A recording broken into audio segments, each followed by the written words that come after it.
right, good evening, everybody. I'd like to call, is my microphone working?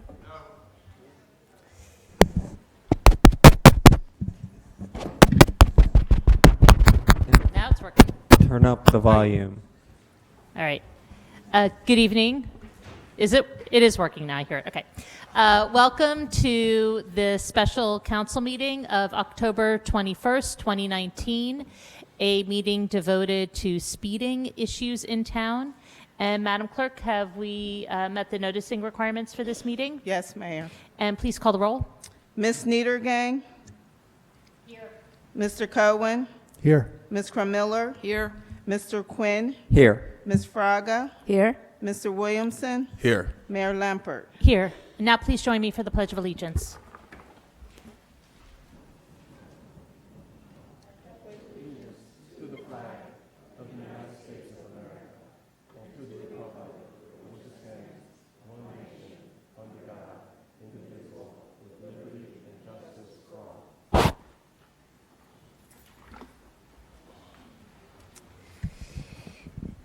Okay, so before we get into the meat of tonight's meeting, we're going to have a public comment period, and this is for anybody who would like to make a public comment on anything not related to speeding. So we'll start with, we had two people who signed up on the sheet for general public comment, and I'd like to call them both up. So first, Dan Rappaport, and next, Tanika Theo.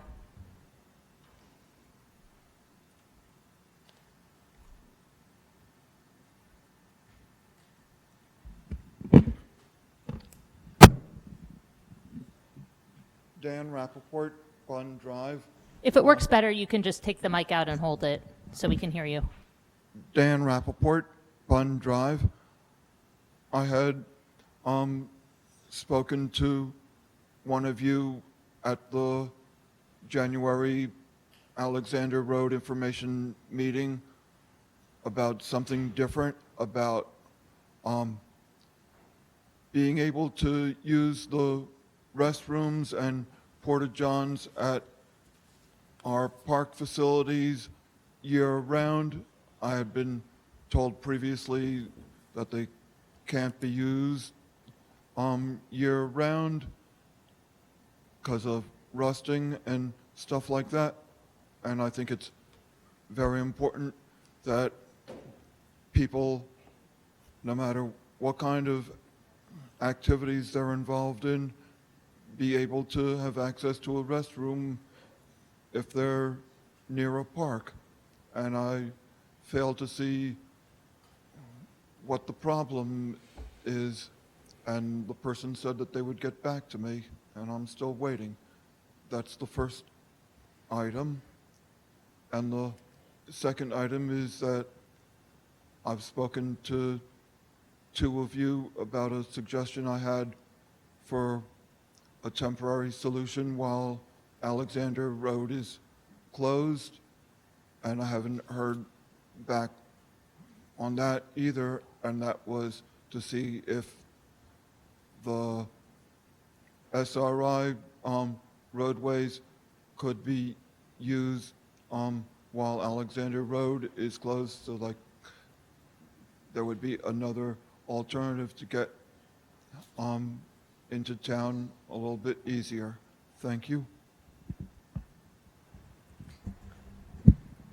Thank you. I'm going to turn to Dwayne Williamson for the first point about the bathrooms in the parks. If you wouldn't mind just bringing that to the rec board, and then we can get back to you on that. And you're always, I mean, you attend some of the rec board meetings.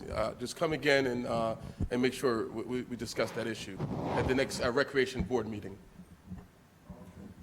Sure. Thanks, Mayor.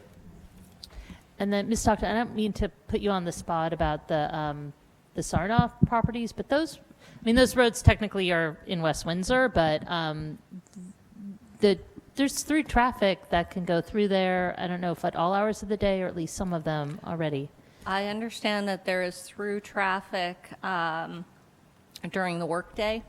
I don't know if it closes up at night. We've reached out to West Windsor, and I think the university owns that land, so we'll follow up.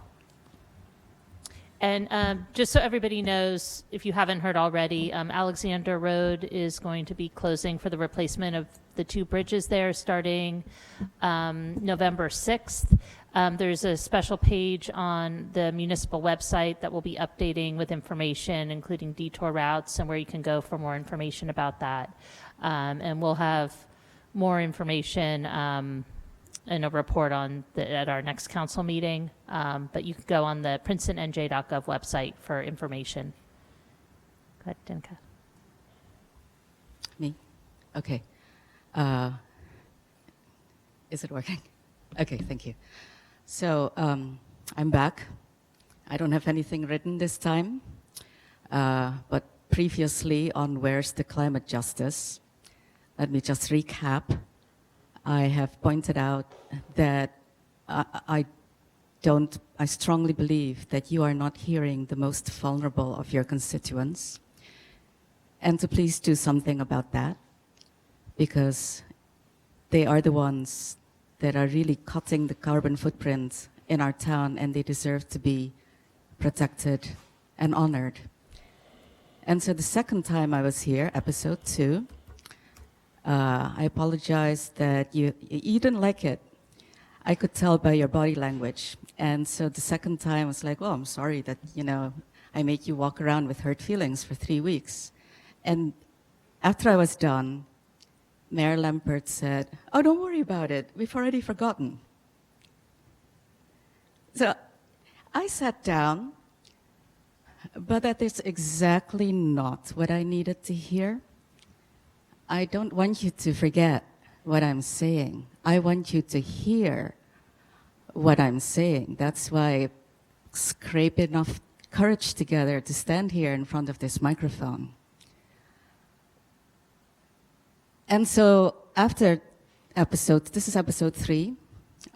Before episode 3, I had a chance to talk to a young man. And this young man lives in the Littlebrook neighborhood. He goes to school at PHS, and he loves to go to downtown after school. He told me he would love to see a bicycle lane on Hamilton and Wiggins. So I asked him, what do you think is blocking your dream from happening? And you know what he did? He looked at me and he said to me in that kind voice that parents use when they tell their children the truth about Santa Claus, he said, this mayor and council are not interested in change. I'm quoting a 17-year-old. This has nothing to do with the traffic calming. I want to ask you to please hear the 17-year-old. I want to ask you to hear me. Last time, you only hold these meetings twice a year, and last time, I asked you to implement a Vision Zero policy in Princeton.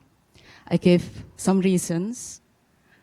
The room burst out in applause. I was surprised that there was so much support for it. Mayor Lampert was already starting to ask, how do we put a Vision Zero in place? I went home so happy.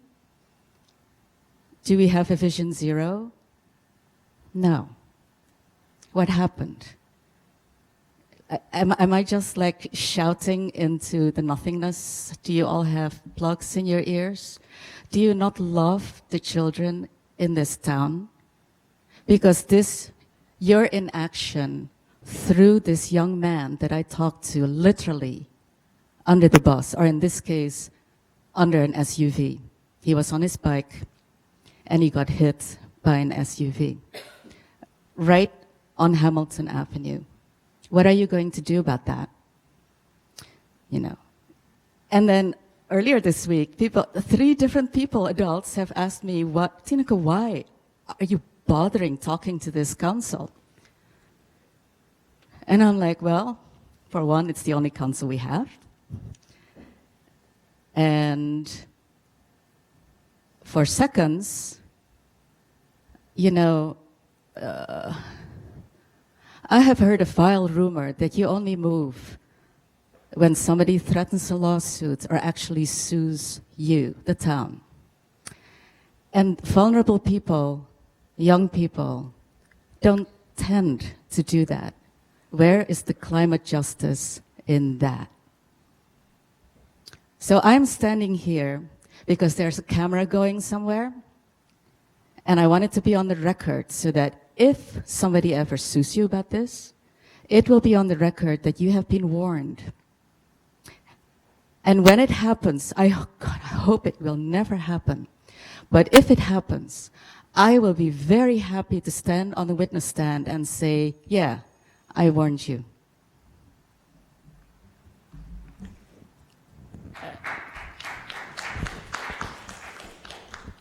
All right, thank you for your comments. I just want to clarify what I said last time, which was that we heard what you said prior, but that we did not take offense, and that you don't have to apologize for insulting us. I didn't say that we didn't remember what you had said to us. So that was, I just want to make that clear. And also, as a member of the Bike Advisory Committee, you're in a really great position to bring policies to the council for us to vote on. We have a really great Bike Advisory Committee, and okay, well, I don't want to get into it back and forth, but it's like well, you are in a position to help bring, we have a lot of different committees, and so we rely on those committees to bring stuff forward to us so we can act on it. So I'm glad you're there, so that you can work to bring us policies, and that we all care about this issue. That's why we have a whole meeting devoted to it. And a lot of these issues are not simple. And so it's not you snap your fingers and you make the change the next day often. But, you know, we want to work with you, and that's why we're here tonight. And these issues are super important to all of us here. Is there anybody else? Mr. Quinn? I just want to say none of the issues we deal with is easy. And I wondered if Deanna could update us on the status of the corridor study of Wiggins and Hamilton that we've completed, and I'm assuming will be presented to council. I think it was presented at Public Works. It was going back to PBAC for comment before coming back to Public Works and then to council, correct? Correct. We've been busy doing putting some of these projects out to bid that we needed to with deadlines, and that's our next order of business, is to get back onto the corridor study and follow it through with PBAC and then with council. Thank you. And this studies the entire corridor from Baird Lane to Harrison, correct? Mm-hmm. Thank you. Okay, is there anybody else who'd like to speak to an issue that's not related to speeding? I mean, come on up to the mic.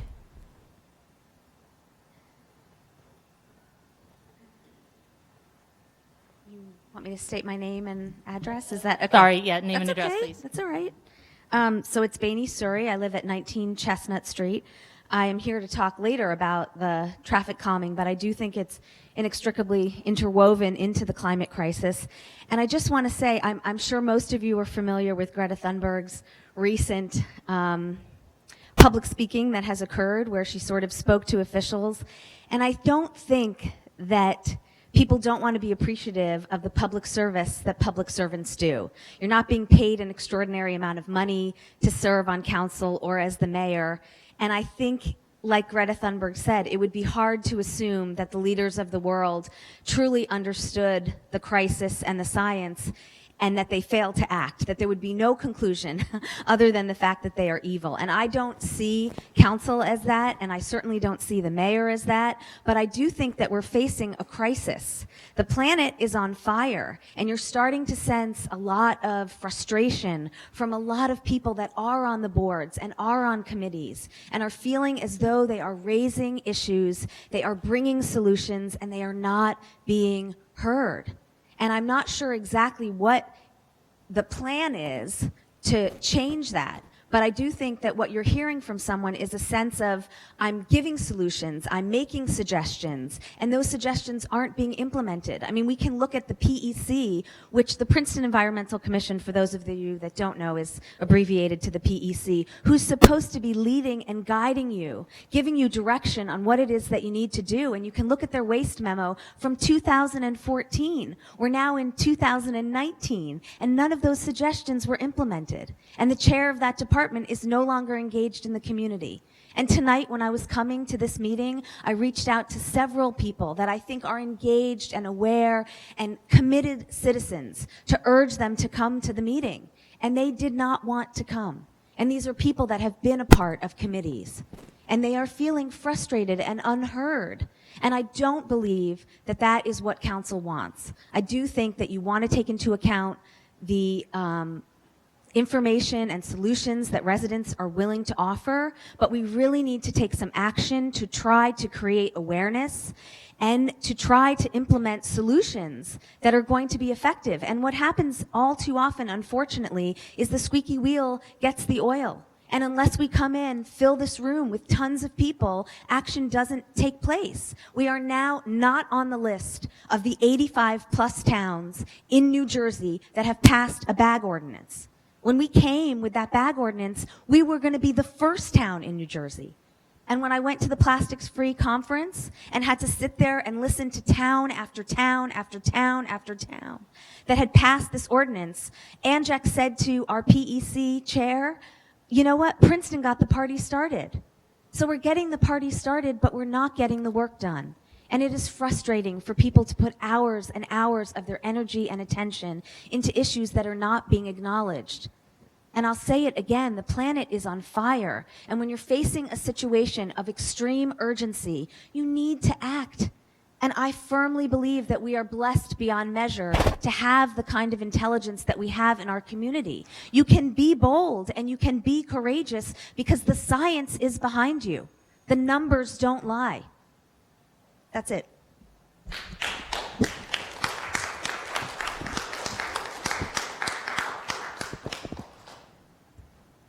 Is it not related to speeding?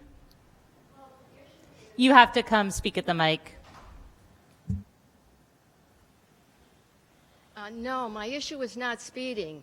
My issue is that I live on a residential road that it has a speed limit that is too high. It's 30 and 30, well, it's 30 miles an hour, and then 35 is Van Dyke. And my issue is that residential roads are 30, and in this community there's a practice of putting 30 and 35 mile an hour speed limits on residential roads that were minor collectors and major collectors. Ours was minor collector in order to expedite traffic. And I just want to say there was a study done in 2013 on our road, Terhune Road, the 30 mile an hour section of Terhune Road. A radar device was put between Grover and Randall. And these were the figures. Per day, 2,146 cars are going by my house, going in a range of 35 to 40 miles an hour. 380 of the cars are over. But my point is, the flow of the road is 35, 40 miles an hour. And if you believe that this is a safe speed limit for a road, our road is near the Princeton Shopping Center. It's near New School, the Littlebrook. We're near parks. There's a park, Grover Park, Schmoyer Park. We have everything. We have doctors and medical buildings and dentists, and you can walk there, but you can't cross the street. And the street's most of the traffic, bike traffic on our street isn't even from us. It's from other people coming through our street to get to these locations. So I'm saying my issue is not speeding. I'm not worried about the 380 cars that are going 40 miles an hour or more.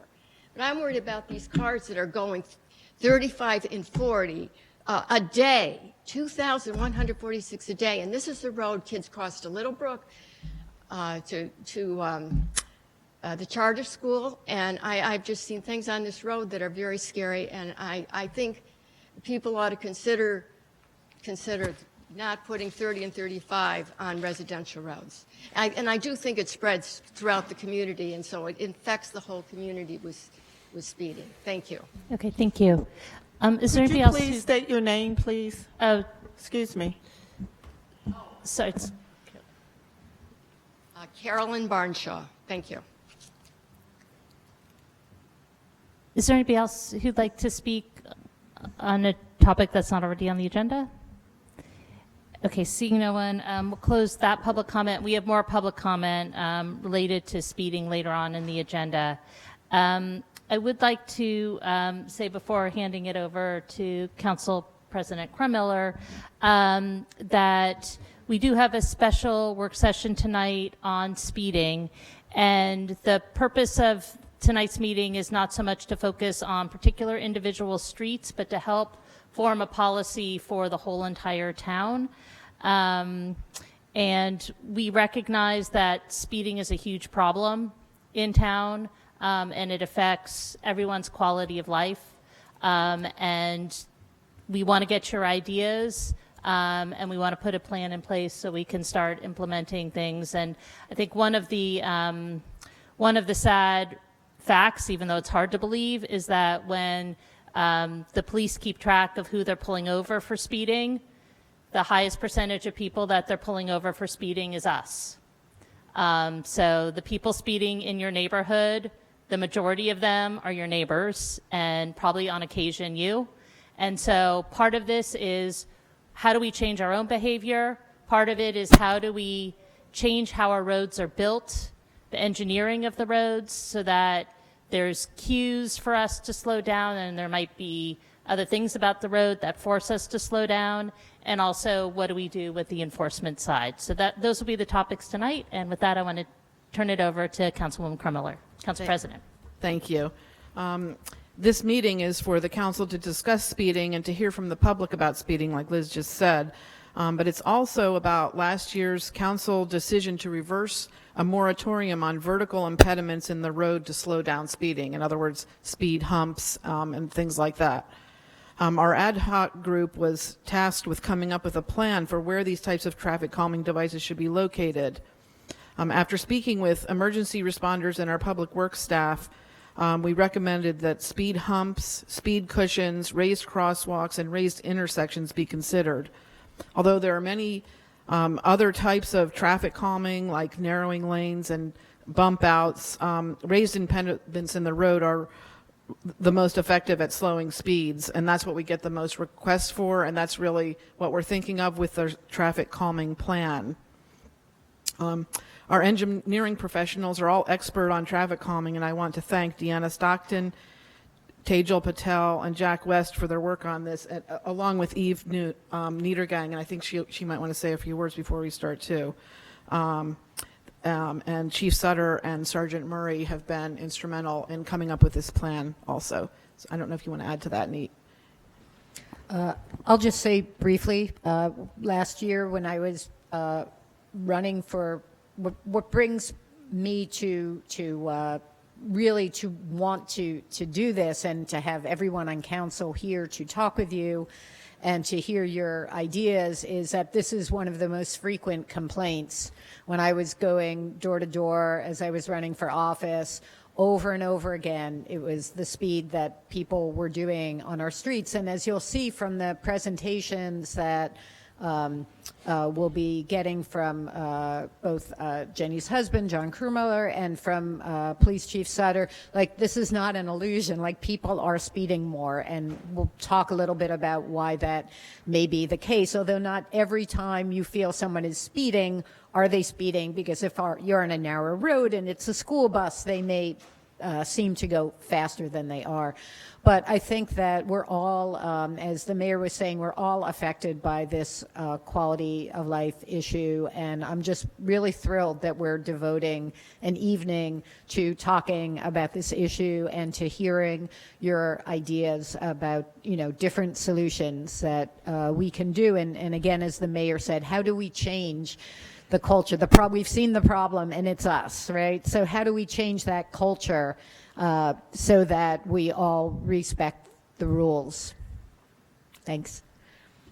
So I'd like to invite John Krumiller to come up. He just the police have been putting out the your speed sign in for about 3 years, and they had all the data, and my husband kind of knows how to do that stuff, and so he took all the data and made a presentation on the data, and so he's going to give that presentation. Is there one right there?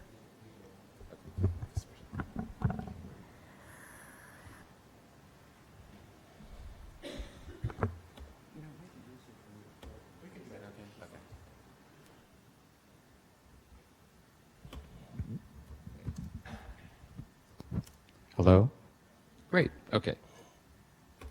Hi, my name is John Krumiller, and I'd like to go through an analysis that was done, that I did on a series of data, so I'll start marching through this. Actually, and for council, I guess you have to look behind you for it, unless you have it on screens in front of you. Screen in front. Okay, perfect.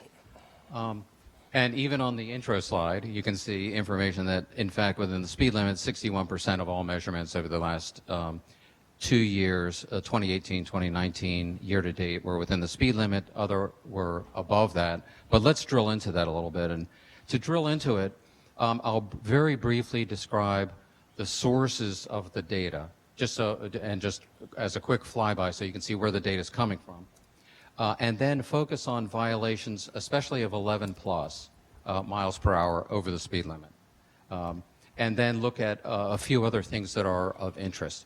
This is solely an analysis of data. It's not an in-depth, insightful piece. It is simply presenting data to you in ways that can be helpful. Okay, so the number of measurements, there are about 4.2 million measurements.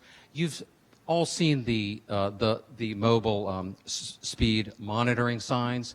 They actually have two modes. There's standard mode, where it flashes and tells you you're going too fast, or it tells you your what your speed is, actually.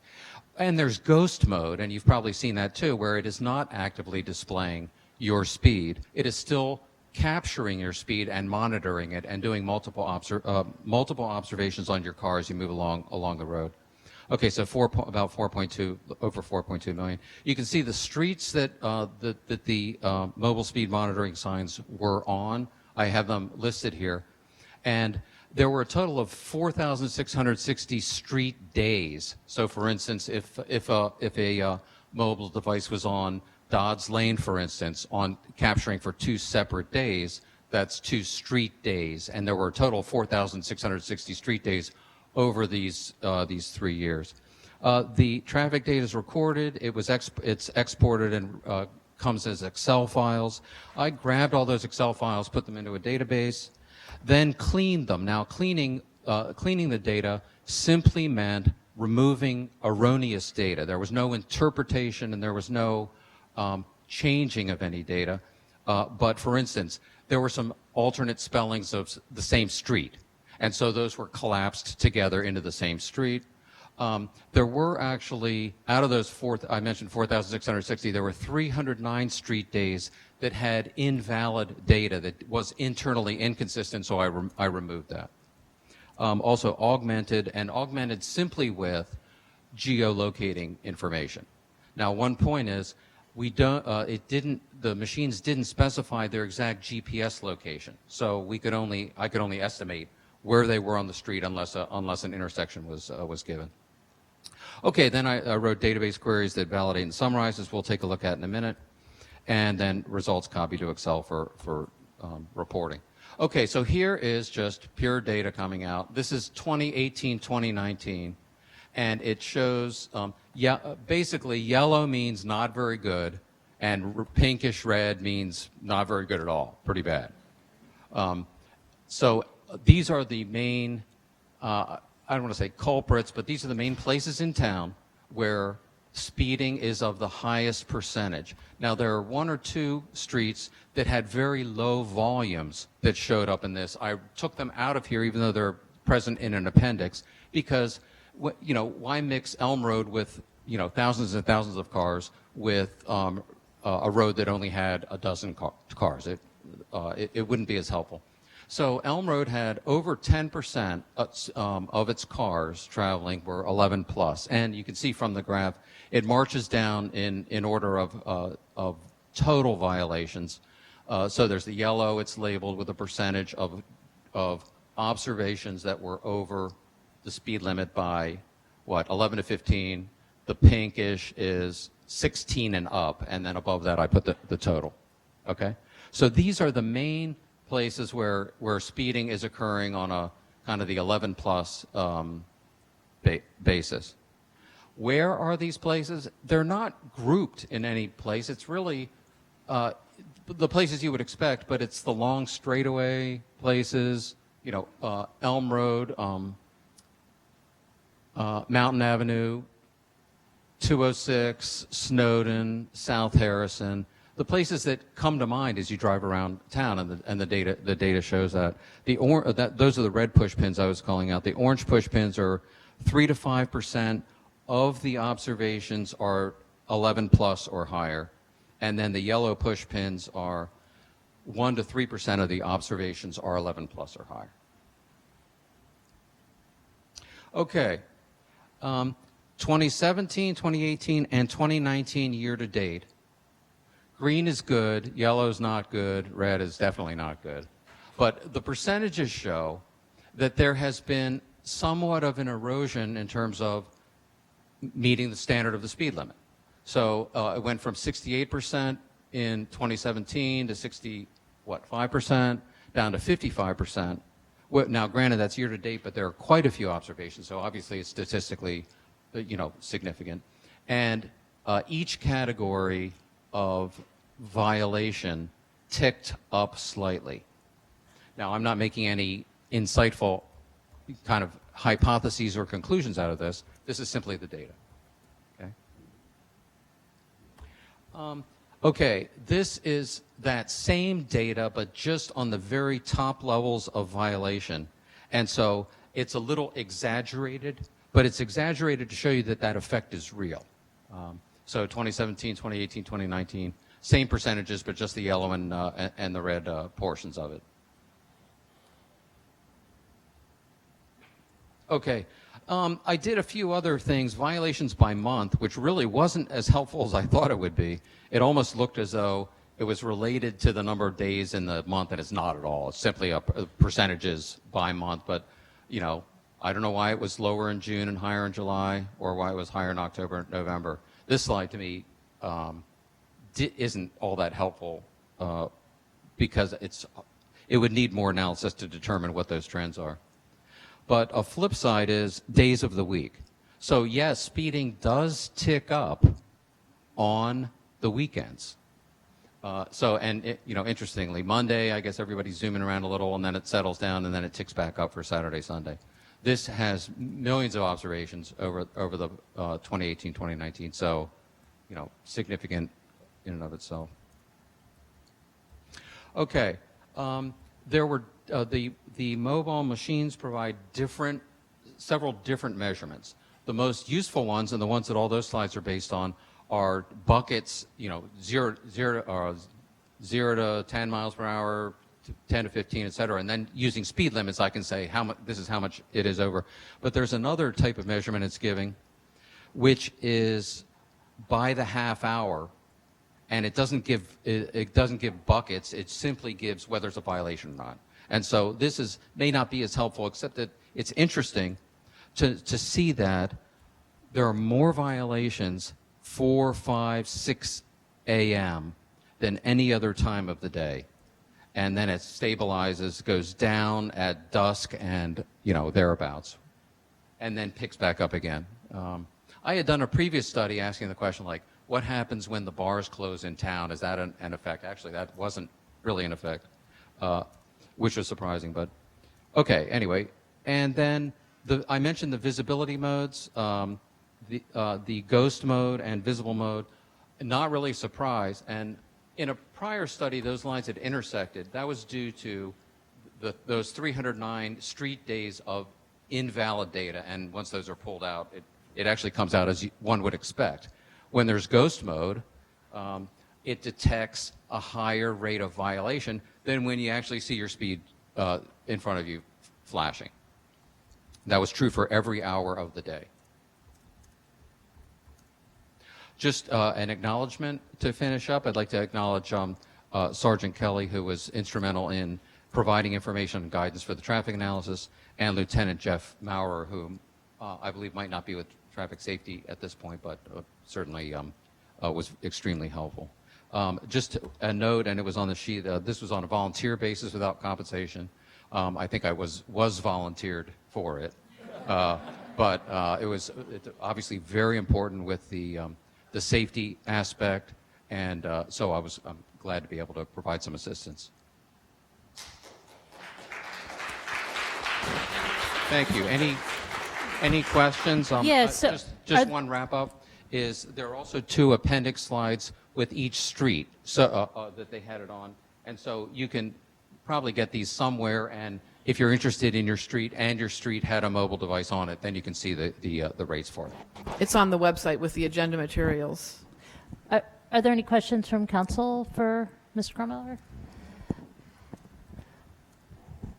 All right. Are there any questions from the public on this presentation?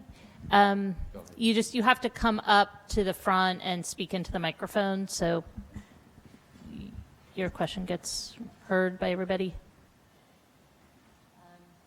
You have to share your mic, John. Oh, sorry.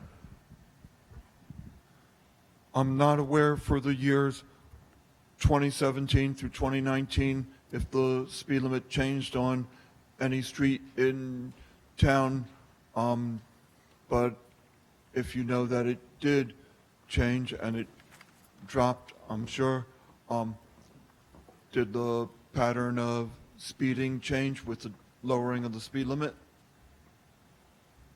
I can address one point. I believe Edge Hill lowered its speed limit, but I would ask Sergeant Kelly to. Sure. So it's hard to quantify that because, number one, would it be a speeding violation under the previous 25-mile-per-hour limit? No. We lowered it to 20 miles per hour. It's 5 miles per hour less, and people maintain the same speed. You're going to see that increase in the number of technically speeding violators. So there's a lot of things that come into governing how we set the speed limits in town. We review what's called the 85th percentile speed after we do a study. We look at the amount of complaints that we've had. We look at the accident history, and then we determine whether the speed limit is correct or not for that roadway. There's dangers involved in placing an abnormally low speed limit on a roadway, all right? And I know that there's a lot of thinking probably in this room that might say, well, that's ridiculous.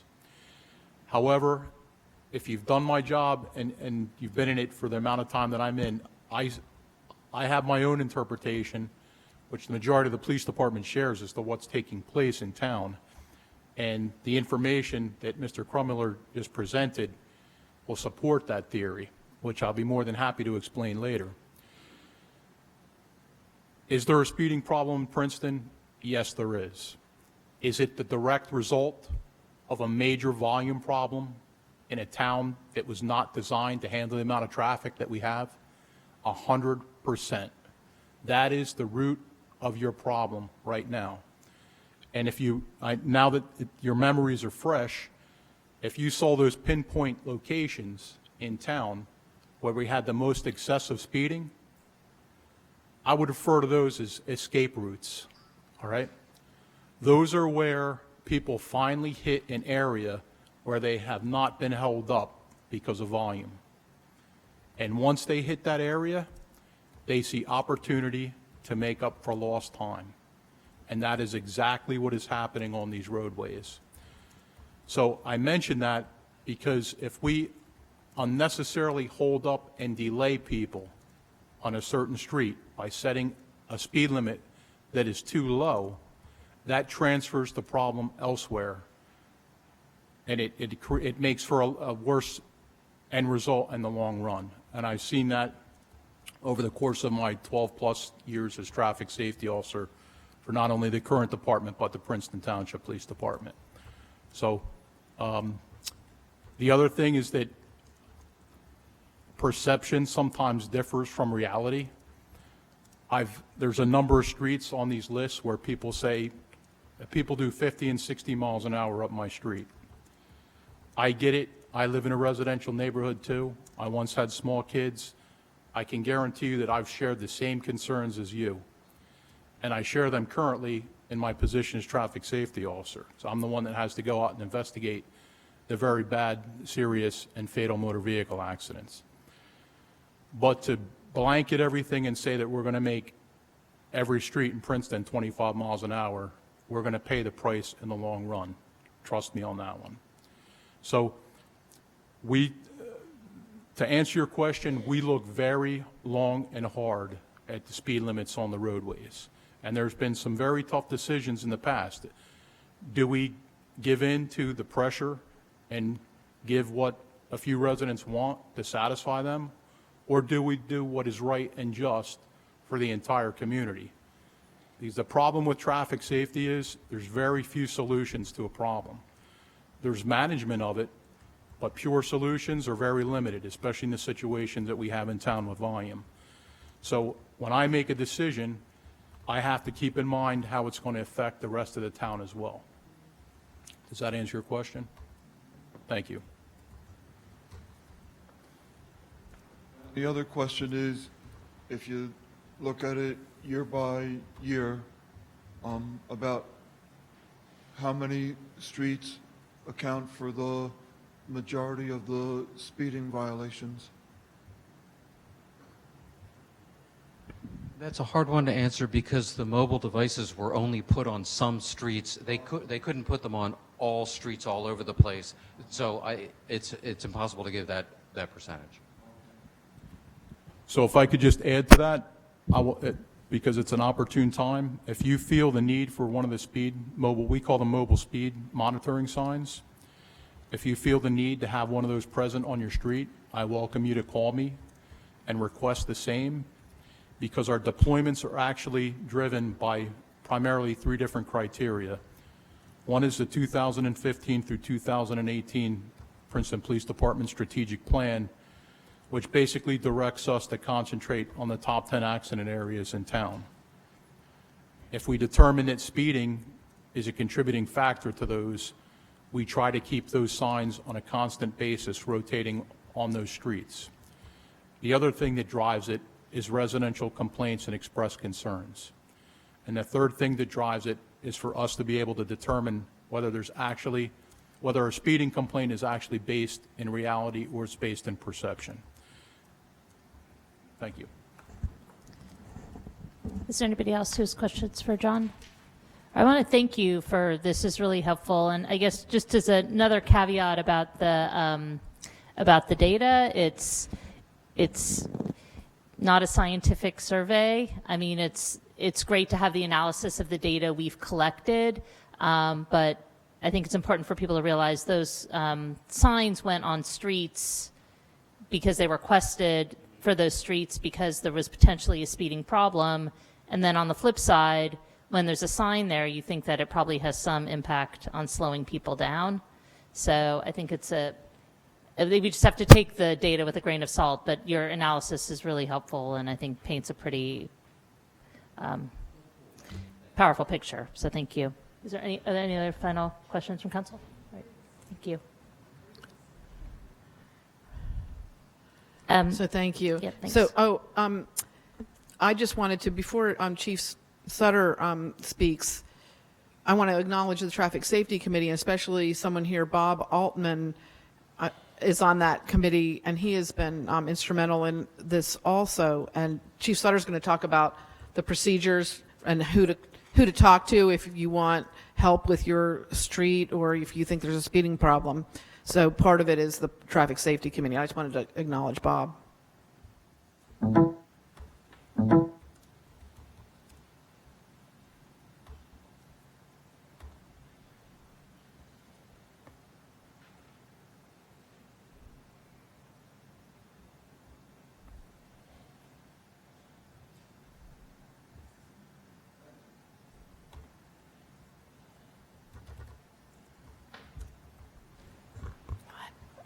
I start with this slide, ladies and gentlemen, because from my days on the road, I often remember people when I would stop them said, "What speed limit sign?" I never saw it, you know, and that's a common thing. So I want to start by acknowledging that speeding is an absolute priority for the police department, a major priority, and that all I want to point out through this presentation is how we process complaints, the seriousness with how we do so, and kind of talk a little bit about how enforcement takes place. What is enforcement? How does it work? And how do our officers make decisions on where they're going to enforce and how they're going to enforce?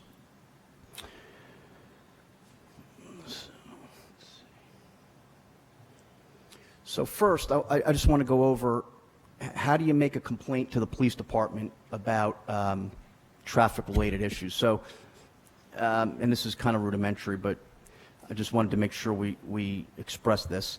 So obviously, if there's an emergency, a motor vehicle accident, something serious that's occurring at the time, it's obviously a 911 call to us. We'll get an immediate response. Then we talk about non-emergency issues that need prompt attention. So a non-emergency issue that may need prompt attention is a vehicle obstructing traffic, maybe a minor motor vehicle accident that everybody's uninjured and may be in the roadway blocking traffic, or something else that you really want to talk to an officer and have an officer come out in person. It may be a speeding issue that is like happening at the time, and there's a lot of children present, and you need a police presence. You should call, and we will respond to the scene and investigate and see what we can do to help the matter. Then there's the non-emergency complaint that it's not time sensitive. You definitely have an issue on your street or in your neighborhood that you want to talk to someone about. So two great places you can do that 24 hours a day would be Access Princeton, which we will get and I get directly, and so does Traffic Safety Bureau, and also through our police compliments and complaints page on our website, or my email that's on there. I check my email a lot, and when I see these complaints come through, we funnel them correctly through the process so that they get attention. But I really want to stress, it's never a bother to us. This is what we do, no matter, even if you're thinking maybe you're thinking, oh, it's not going to get addressed, or maybe they're going to think it's not important. Please give us a call or contact us, and we will discuss it with you, and we definitely will respond to everything that we get. Excuse me, do you want to tell them about how a real person is now answering? Oh, yes, thank you. Since consolidation of the two departments, we were using God bless you. We were using a auto attendant answering system where you would get a recording that would ask you to direct your phone call to the following bureaus.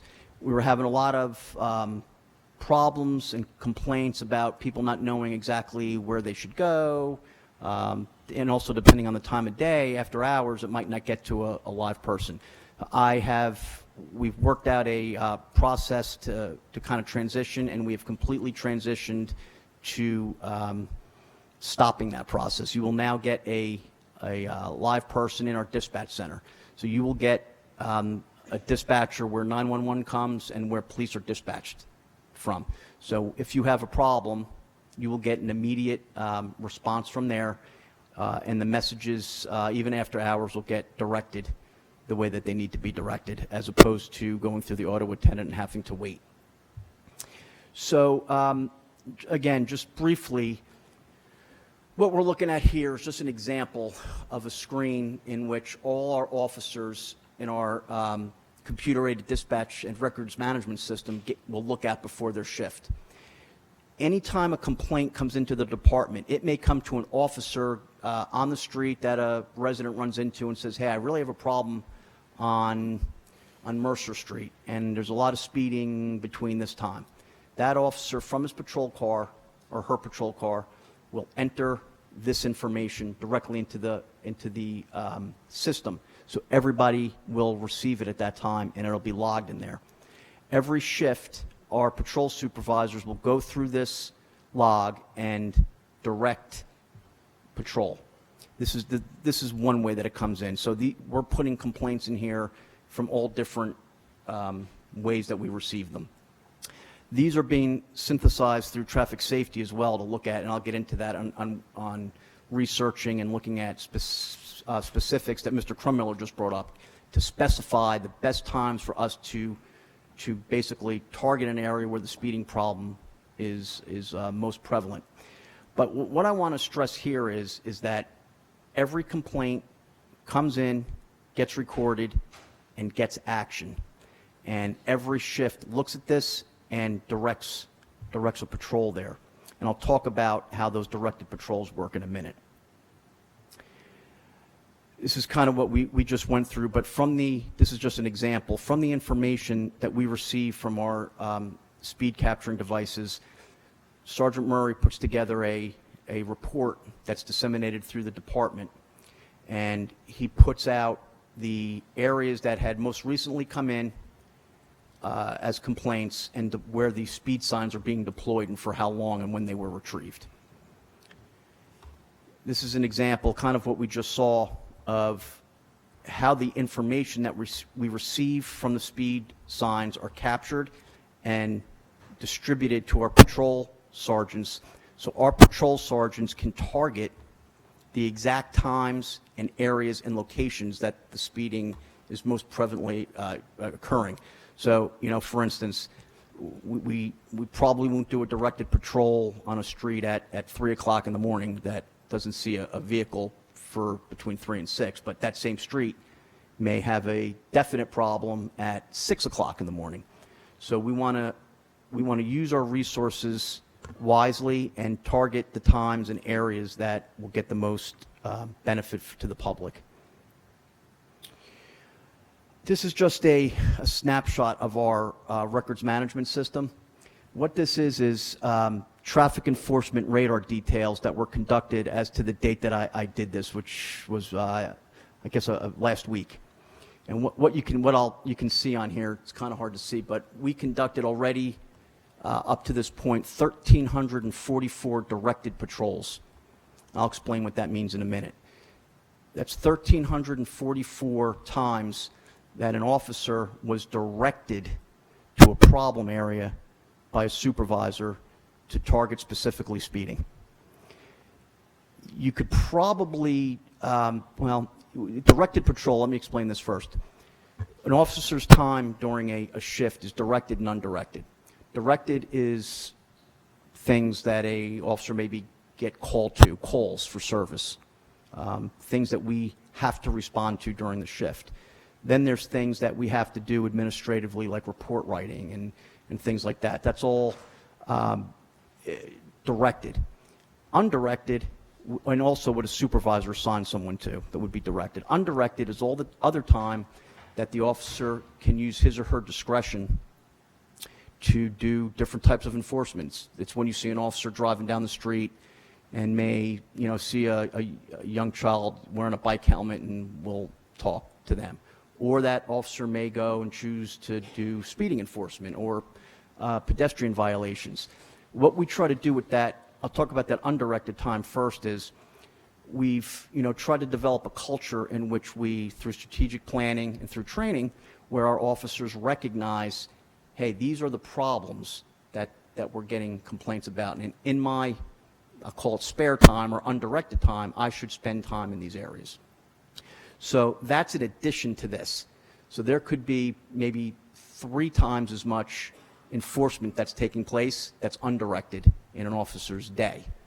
But this is the time, again, that an officer is directed to an area. And all these directed patrols come out of all the information we just went over. So it's really problem-oriented policing.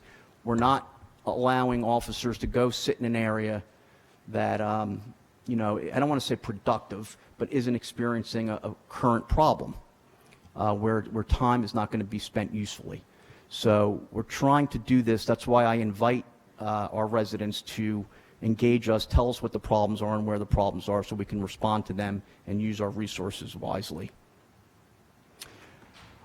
So I just put up some data here about summonses over the last 6 years up till beginning of October. I hesitate. I put it up because it's useful to see. It just shows the kind of, I guess, work that's occurring. But I talk a lot about the differences in enforcement regarding warnings and summonses. And I always say to be wary of summons data. Enforcement does not equal summons. In fact, we train our officers heavily on the use of discretion. Discretion is a very important thing that can be used wisely. It can be used poorly.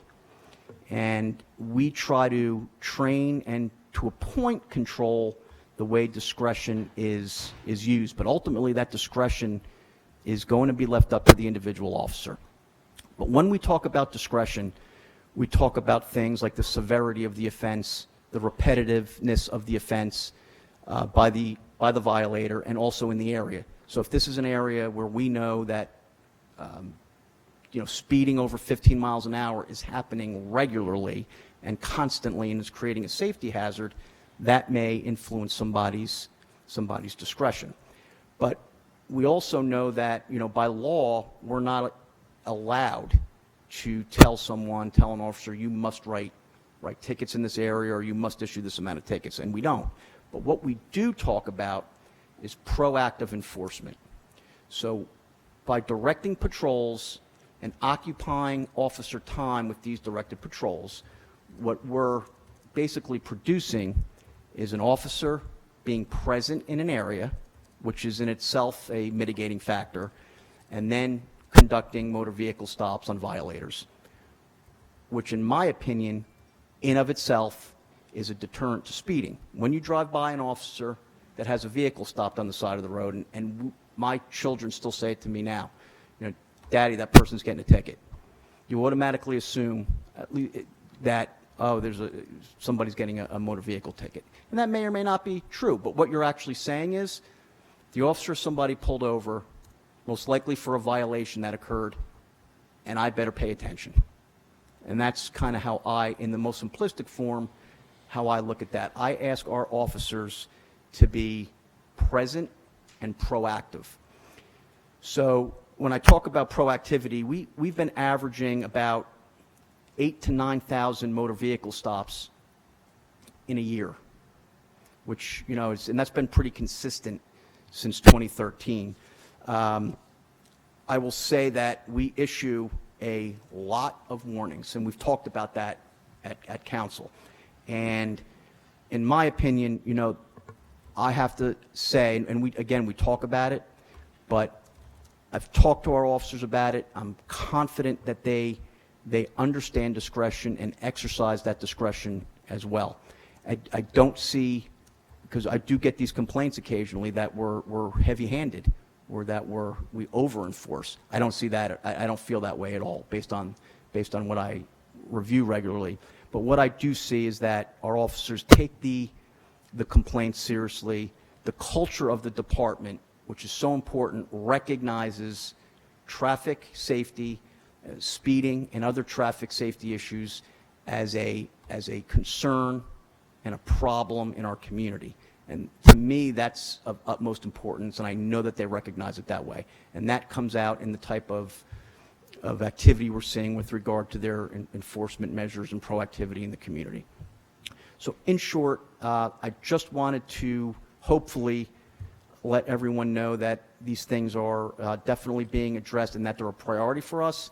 And if you had looked at our strategic plan that's still on our website that Sergeant Murray referenced, it's been a priority for us since 2013 and definitely in both departments before. It's come up as a priority in our focus groups.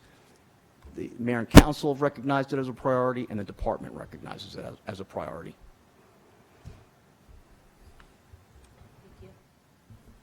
Thank you. That, one of the things I wanted to point out about I wondered about the data was that I noticed that the times that the speeding is worst, I was guessing that it's when there isn't as much traffic. I just want, I think we agree on that. That especially on certain roadways. I wouldn't say that's maybe consistent. I mean, on that all- 5 a.m. was Yeah. really lots of speeders. That was. Yeah, and I can tell you that like I have specific roads in my mind from 20 years ago that is absolutely an issue where you know that at 5 o'clock in the morning, as Sergeant Murray said before, you know, these certain roadways that we recognize that are maybe long straightaways or have characteristics that lend itself to excessive speed. We know that, and our officers are aware of it as well. Are there any other questions for the chief? Ms. Nieder? Thank you. I just want to make a comment since I've had a chance to look at this data several times, and for most of you in the audience, this is the first time. So just if you look at this particular screen and you look at like motor vehicle accidents, it's somewhere between roughly 900 and exempting 2019 and 1,000, remarkably consistent. DWI arrests seem to be, you know, fluctuating more in the same numbers, might be going down, but speeding summonses really echo the information that the data that John Kruma had up here, which is more, you know, it's just more. I mean, what he showed is that, you know, between even 2017 and 2019, the number of people speeding and speeding at excessive levels. And here you see that the number of summonses, it's the one thing on here that is just, it's climbing. And I guess I wanted to make the point that I don't think that this is a problem that we can deal with purely through enforcement. The police have other things they need to do as well. They are giving out more tickets, but we need to be strategic in thinking about other solutions to this problem because we can't enforce our way out of it. So I just wanted to make that point. Ms. I Kremler? just remembered another point that I also wanted to talk about, and that's that because I learned this from you, that the motor vehicle accidents, a lot of them are fender benders on Nassau Street, you know, just people parking badly. And I wish we knew, I wish I had asked for a breakout of serious accidents, but I know that it was my impression from talking to you and Sergeant Murray that we don't have a significant number of accidents in Princeton. I mean, is that your, and I was surprised about that. I mean, I don't know how it compares to other towns. Yes, and I think, you know, Sergeant Murray can dig deeper into it. What we've learned is it is very consistent year to year. Many of our high accident areas are, in fact, what you said, more minor, where the volume is higher, and the overwhelming contributing circumstances to the crashes are driver inattention. So, you know, that's also something that we deal with a lot about bringing people's attention to paying attention to driving. But that's been our findings through our, I'm giving you from a high altitude, that's a generalization about the majority of our motor vehicle crashes. I know this is slightly off topic, but just for the sake of the audience, anyone looking at the data with the DWI arrests are going to ask what caused that significant drop in 2017. Any idea why it dropped from 58 arrests in 2016 to 19 in 2017, then shot back up to what is normal in 2018? Yeah, you know, we've been looking at that for a while, and it stood out, and we didn't. And what I can say to you is our general impression, though, regarding DWI is that, again, I don't know that it's definitely shown in the statistics, but there's definitely more awareness. Mm-hmm. And most importantly, I'm seeing more awareness in my conversations with young people. There's definitely education is helping. Definitely ride sharing services. The major ones that we know of are helping in lowering the occurrence, especially I think it's probably more, you're seeing it more nationally, even statewide. But I feel in our community as well, there's more of an awareness. There's friends are helping friends more, and I don't see it the way that I saw it, even a few years ago. As far as 17, we definitely looked at that, and there could be a variety of reasons for it, and I don't really have one for you. It would just be great if we could find out exactly, because then we could repeat it going into the future. Yeah. Thanks, Chief. I know that we've gone to a system where when we're doing extended enforcement in an area, we'll issue a notice to residents through our own channels telling them that we're going to be enforcing in an area so that they know that they're not getting picked on. And do you notice, do the numbers show that there's any difference between the numbers of residents who speed?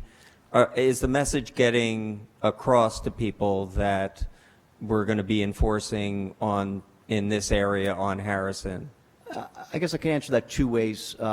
Actually, we are, whether it's a good thing or bad thing, we can be more aggressive on social media. We're having trouble keeping up because we're doing a lot of different targeted enforcements at the same time. So chances are they're all not going in for sure, or being announced. But, I've gotten definite feedback on, people are taking notice. I still think that we don't reach enough for everyone. That's part of the problem. And we see that in the police department a lot, in a lot of different communication areas. So we're trying to look at ways we really want to broaden our reach. But, it's out there, and I hear people receiving the information. I just don't know that it's showing in the statistics, if you will. It's still a very significant problem. Did you have a question? I just had a comment, especially since it was raised earlier, of this concept of Vision Zero, which is something that I hope that the council will consider as one of our next steps at the end of the meeting. But essentially, for those who haven't heard of it, it's a way of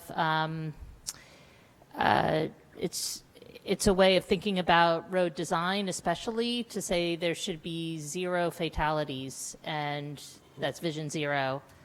So it's good that a lot of our crashes are fender benders, but really our goal should be that there's no crash that leads to serious accident or to fatality. And, unfortunately, we can't say that hasn't happened here. So, yep. Mr. Yeah, I'd Meyer. like to follow up on that a little bit, because I do want to say that I do think that we have been really, our engineers are experts at traffic calming and road safety, and I know they go to conferences and are always learning about it. And I think that we're being really, as a town, we are being really aggressive in doing what we can. It's never fast enough because everything like that costs a lot of money, especially changing roads. But one of my hesitations about Vision Zero is that it's kind of a brand. I mean, I do think it's a good idea to do it, but I think you join it, and then there's paperwork and things like that. And I have to admit that I was a little bit hesitant to add another kind of branded thing that we had to report to and do paperwork for and things like that, when I feel like we're doing most of the things in Vision Zero. I don't know if the other people agree, but I also want to say that I do think that we are being pretty aggressive with, even with having this meeting. All right. Are there any other questions or comments from council? Are there any questions for the chief from the public? Yep, Sam. Sam Bunting, 99 Dempsey Avenue. Question for the chief. So you're talking about discretion of officers. Can I ask you to specify about what proportion of traffic stops for speeding end in a summons being issued versus how many result in warning? So we can definitely break that out. I can tell you overall, the latest data for overall summonses was in the 60% warning versus summons. Now, speeding's is probably going to be significantly higher. We have the data, and I can break that out. But So what kind of number would you throw out? It's higher. Higher than 60%? Higher. The summonses issued are higher. The summons issued are higher. And how does it compare to neighboring municipalities? That I don't know. Are there any other questions for the chief? Okay.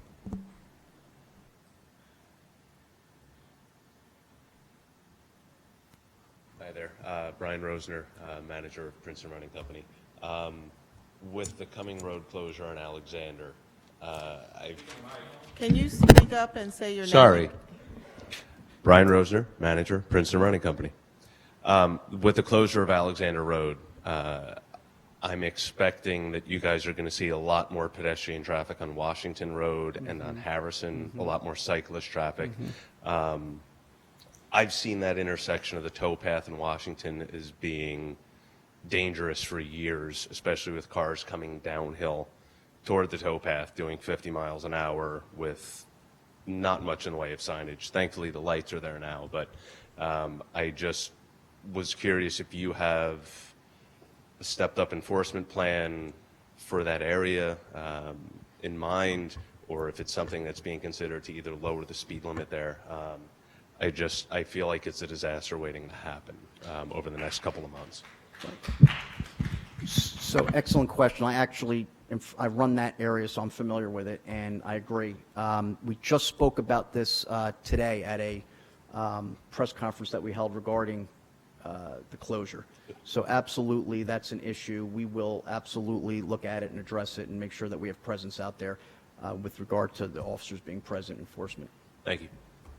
And just for folks, just so they know, when Alexander is closed, you won't be able to access the towpath from Alexander, but the towpath itself will remain open, so we are expecting a lot more access of the towpath from Washington than normal. Okay, go ahead, Lisa. Thank you. Yes, of course.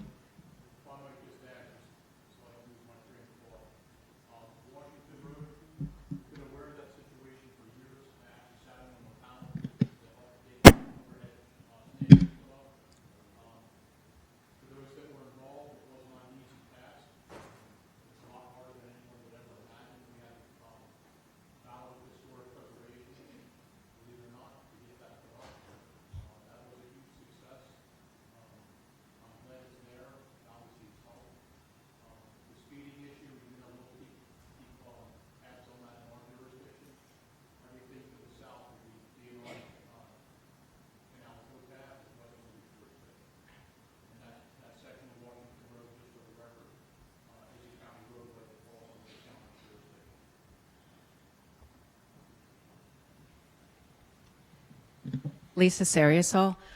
I'm here in two parts, one as a resident and secondly as the chair of the Bicycle Advisory Committee. But I'm also here as a parent, and I wanted to make sure that you all know that on Friday evening, Steve Cochran, superintendent of the school district, sent out an email blast to all families of the school district, which numbers something close to 4,000 students, and it also includes about 700 staff, encouraging them to take whatever steps possible to reduce the amount of car congestion as Alexander Road comes up for closure. His number one encouragement was to walk and bike to school. I want to make sure that you all know that that encouragement comes with a lot of push from our committee and the education and activities that we have been able to do with the school district. Something in the order of 2,500 kids have been either involved in events or in education from K through 8. Obviously, we're looking to make sure that everyone is safe. And with this topic this evening about traffic calming and the fact that Alexander is being closed just after the daylight savings is lost, we're going to have a lot more people looking to walk and bike when it's dark. And I can't emphasize enough how important it is for traffic calming to take action, not just in this room tonight, but immediately thereafter in physical representation. And I'd like to just take a moment to read one of the core principles of Vision Zero, since we were just talking about it.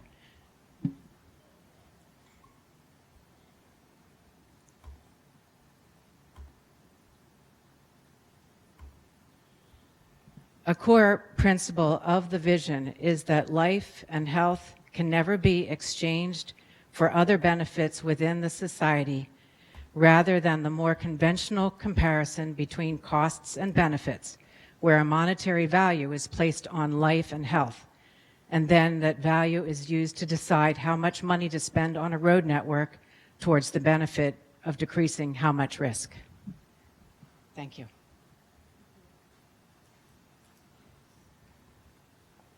Hi. Sorry there. Just a follow-up to my statement from earlier, Brian. I had spoken to the county engineer at the meeting about the Alexander Road closure, and their impression was that increased traffic on Washington Road would slow the cars down, which, to your point about escape routes out of town, I thought was wholly unrealistic. So whatever channels you have to communicate with the county might be helpful there. And I'm willing to also comment to West Windsor too. So thank you. So if somebody were to ask me right now whether I'm more concerned, whether I think we're going to see, whether I should be more concerned with that specific area or an area where the corresponding get freed up, Yeah. if the volume dissipates, not honestly looking in the eye and say that I would be concerned more in the area where the traffic dissipates. Because those people on Washington Road that are stopping traffic and they're not moving, finally get to the avenue of escape, that is when they're going to hit the accelerator, and that's where I have to be worried. That's a pure example of transferring the problem. And that's what I was expecting to see happening in Washington. People come off faculty, they're going to hit Washington and be guns blazing. So, and kind of, I think probably the same thing in Harrison. So thank you for recognizing that. Do you want to introduce Sergeant Murray next? Okay. Joe Butler. Oh. Well, no, because I didn't know there was more people who wanted to speak. Ms. Butler? Joe Butler, 18 Hibben Road. I want to respond to Sergeant Murray's comment about the escape routes, and I agree with you that some of these are, and I think that's a result of some of the traffic applications that people can use on their phone, like Waze, and get them off onto other roads that they might not typically travel. But I noticed in Mr. Crummiller's presentation, Elm Road is on there, Bayard is on there. Both of those have 25-mile-an-hour speed limits as you come into the borough, former borough. And I guess I want to build on Ms. Barnshaw's comment that it does seem that there is a little bit of an issue of justice about the roads. It's hard to imagine why Terhune is 35. Is it 35 or 40? But what's your speed limit? So in some ways, the percentage that people are going over the speed limit is interesting, but also on an absolute level, it would be interesting. I was reading an article, everybody wants bikers and cyclists in town, but I just realized in Amsterdam, they lowered the speed limit to less than 20 miles an hour because that's the level at which it's safe for bicyclists, that a bicyclist would have a chance to survive an interaction with an automobile. And so some communities like Pennington, they seem to have reduced the speed limit throughout their entire town to 25. And I feel like everybody knows that when you go into Pennington, you slow down. You just do. Everybody knows somebody's gotten a ticket, you've gotten stopped. And so I appreciate the escape route, but I wonder if maybe in the idea of changing culture, if the speed limit were overall reduced throughout town, it might not make a difference. And Chief, there was something that you said It's escaped me at the moment, but I want to tell Mr. Rappaport that the reason that the rec bathrooms are closed because those buildings aren't winterized, so they have to drain them, and they're closed because they're not winterized. But also, the porta potties won't be available in Turning Basin Park during the construction. So even though you're going to be able to access the towpath, you will not be able to use, there will be no porta potties because nobody could get in there to clean them. So there's that little bit. Thanks. Agree 100% with you that the culture is what has to change. There's no question about it. And if I'm given the opportunity, I'd like to talk briefly about that when my turn comes around. As far as Pennington is concerned, I hear about that often. I've heard about it for years. And no discredit to my friends in Pennington, but I'd trade my job with the traffic safety officer's job in Princeton for Pennington any day. So it's a totally different animal. So I get it. What works for Pennington is that people know that if you're going to pull through Pennington, that there's going to be a police car sitting there, and if you're going over whatever their threshold is, you're going to get pulled over. But I think the chief and I would both like to have the same sort of situation here, to throw manpower at a limited number of streets to put a cap on things. I think the statistics would have shown you earlier that we are a different animal, so to speak. We have over 120 miles of municipal roadway alone. That's just under Princeton's control. That doesn't include the state highways or the county roadways. So I get your point. I wish it was like that. I would love to see it like that. But because you're going to get culture change quicker, but that's what needs to change, is how we think and our respect for the law. Okay. What I wanted to say you mentioned it tonight, and you and I talked at the parking meeting the other night, that a lot of this is just an infrastructure problem. We've got more cars on the roads than the roads can handle. We're really not built for the amount of traffic that we have.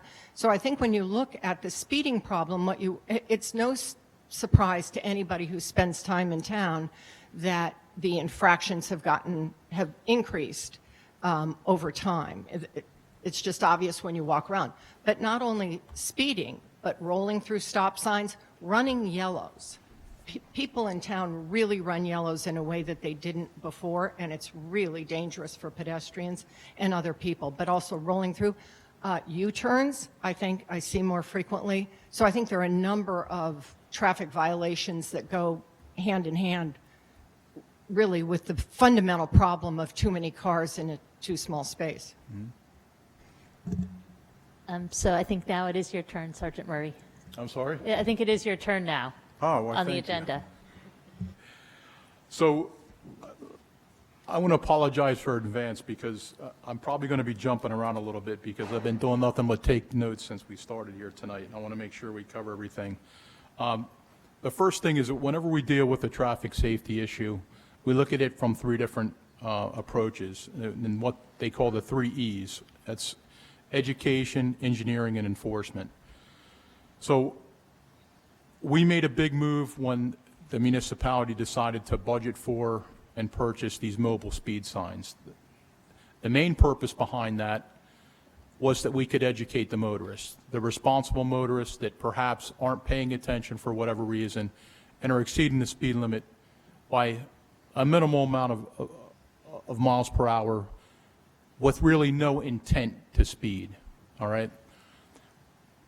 That's why we keep it, when we do a regular deployment, we keep it in what was referred to earlier, ghost mode. I prefer to call it non-display. And then we go to 2 weeks followed up with display mode. That 2 weeks followed up with display mode is to help you keep your speed in check, to advise you how fast you're going, give you feedback immediately, and have you make the appropriate adjustment.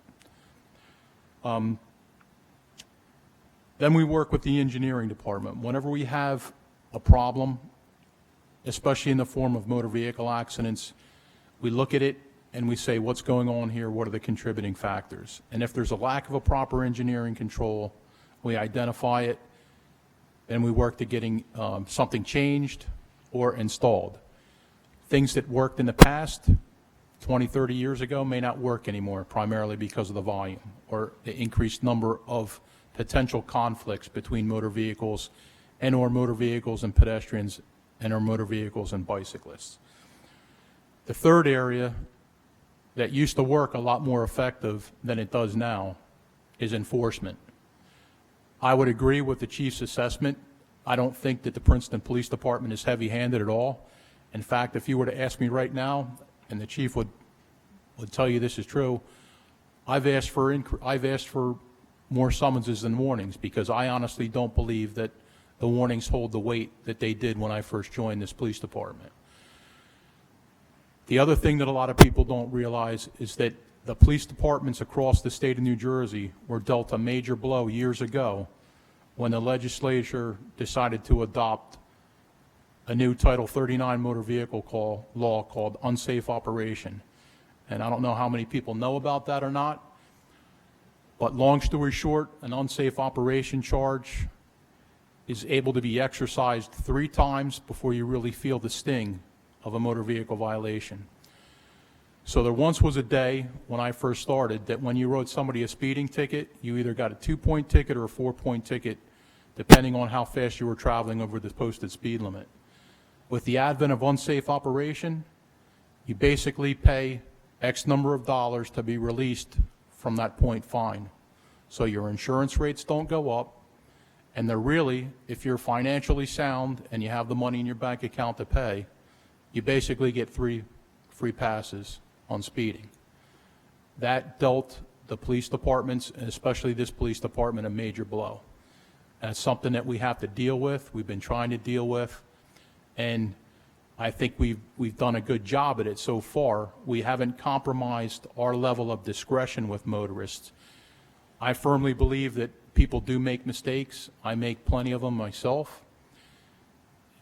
And if you're able to give somebody a warning for a mistake and you honestly believe that they're going to heed that warning and you're going to get the required adjustment out of them, that's obviously the way that I would like to handle business. And I think that's reflective of the rest of the Princeton Police Department employees as well.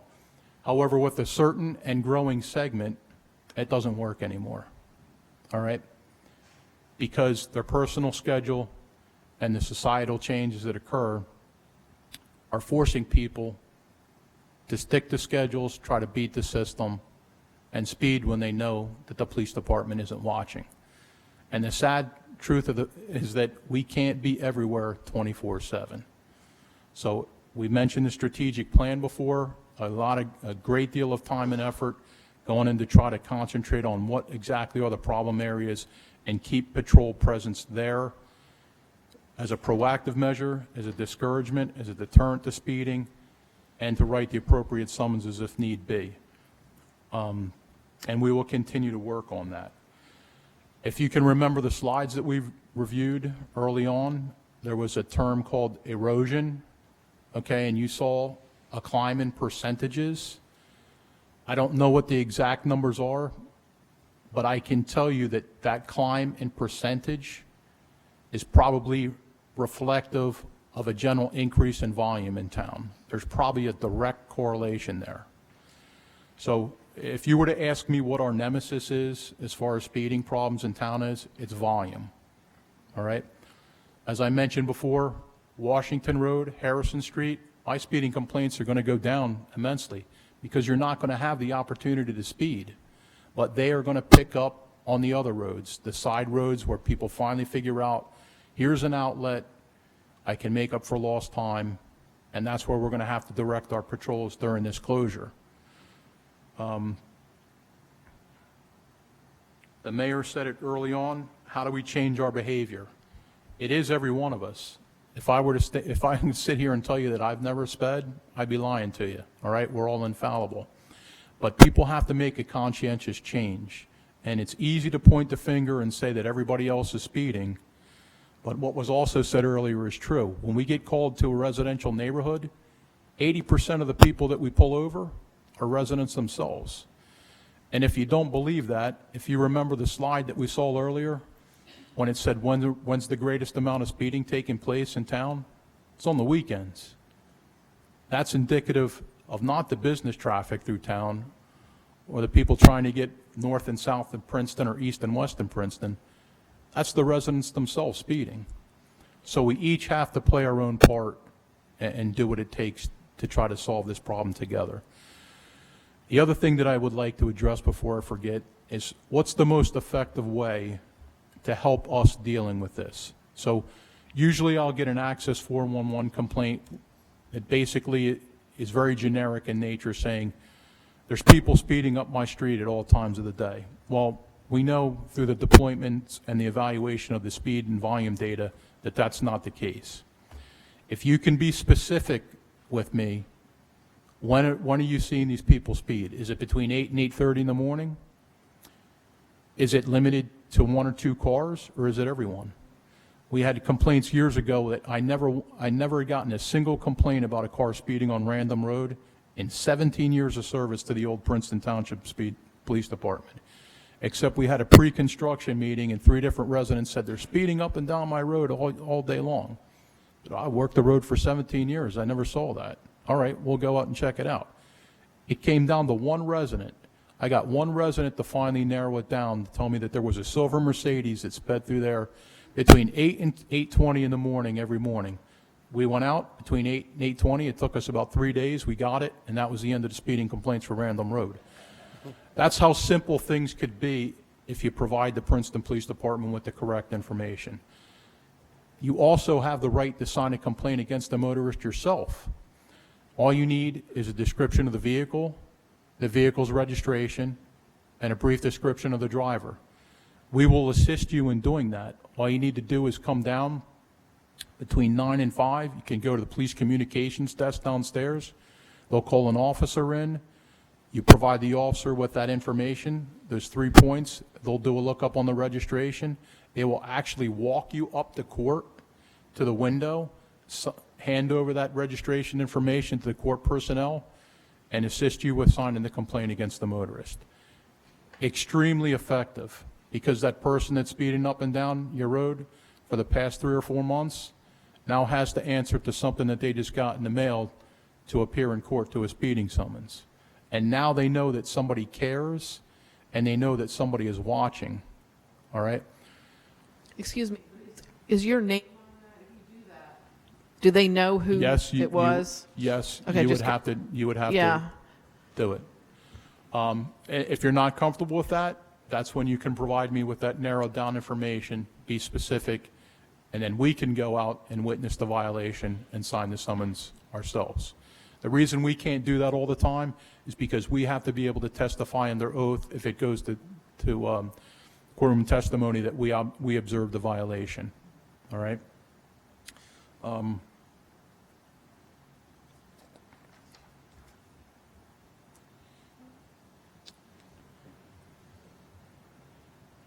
So another thing that we saw, if you remember that series of dots that basically showed when the speeding was occurring. So I'd like to comment upon the nighttime speeding.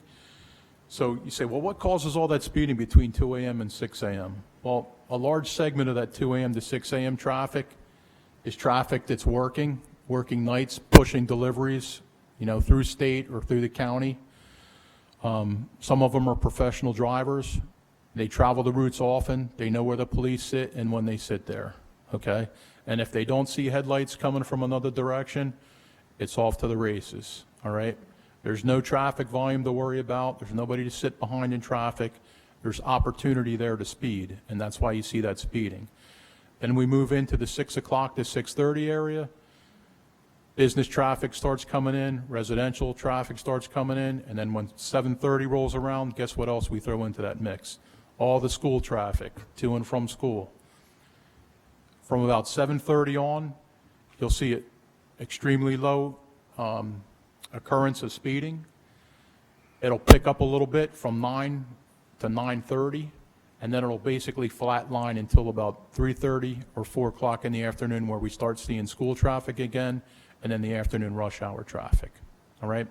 The reason I want you to concentrate on that is, the reason that is flatline there is because there's not opportunity to speed because of the volume.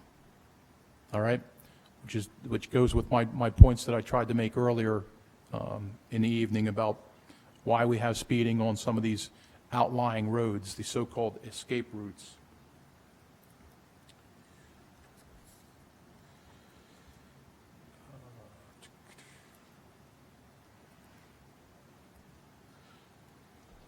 I think that's about it. If anybody wants to have, Okay. if I missed anything, I'd be more than happy to entertain any questions.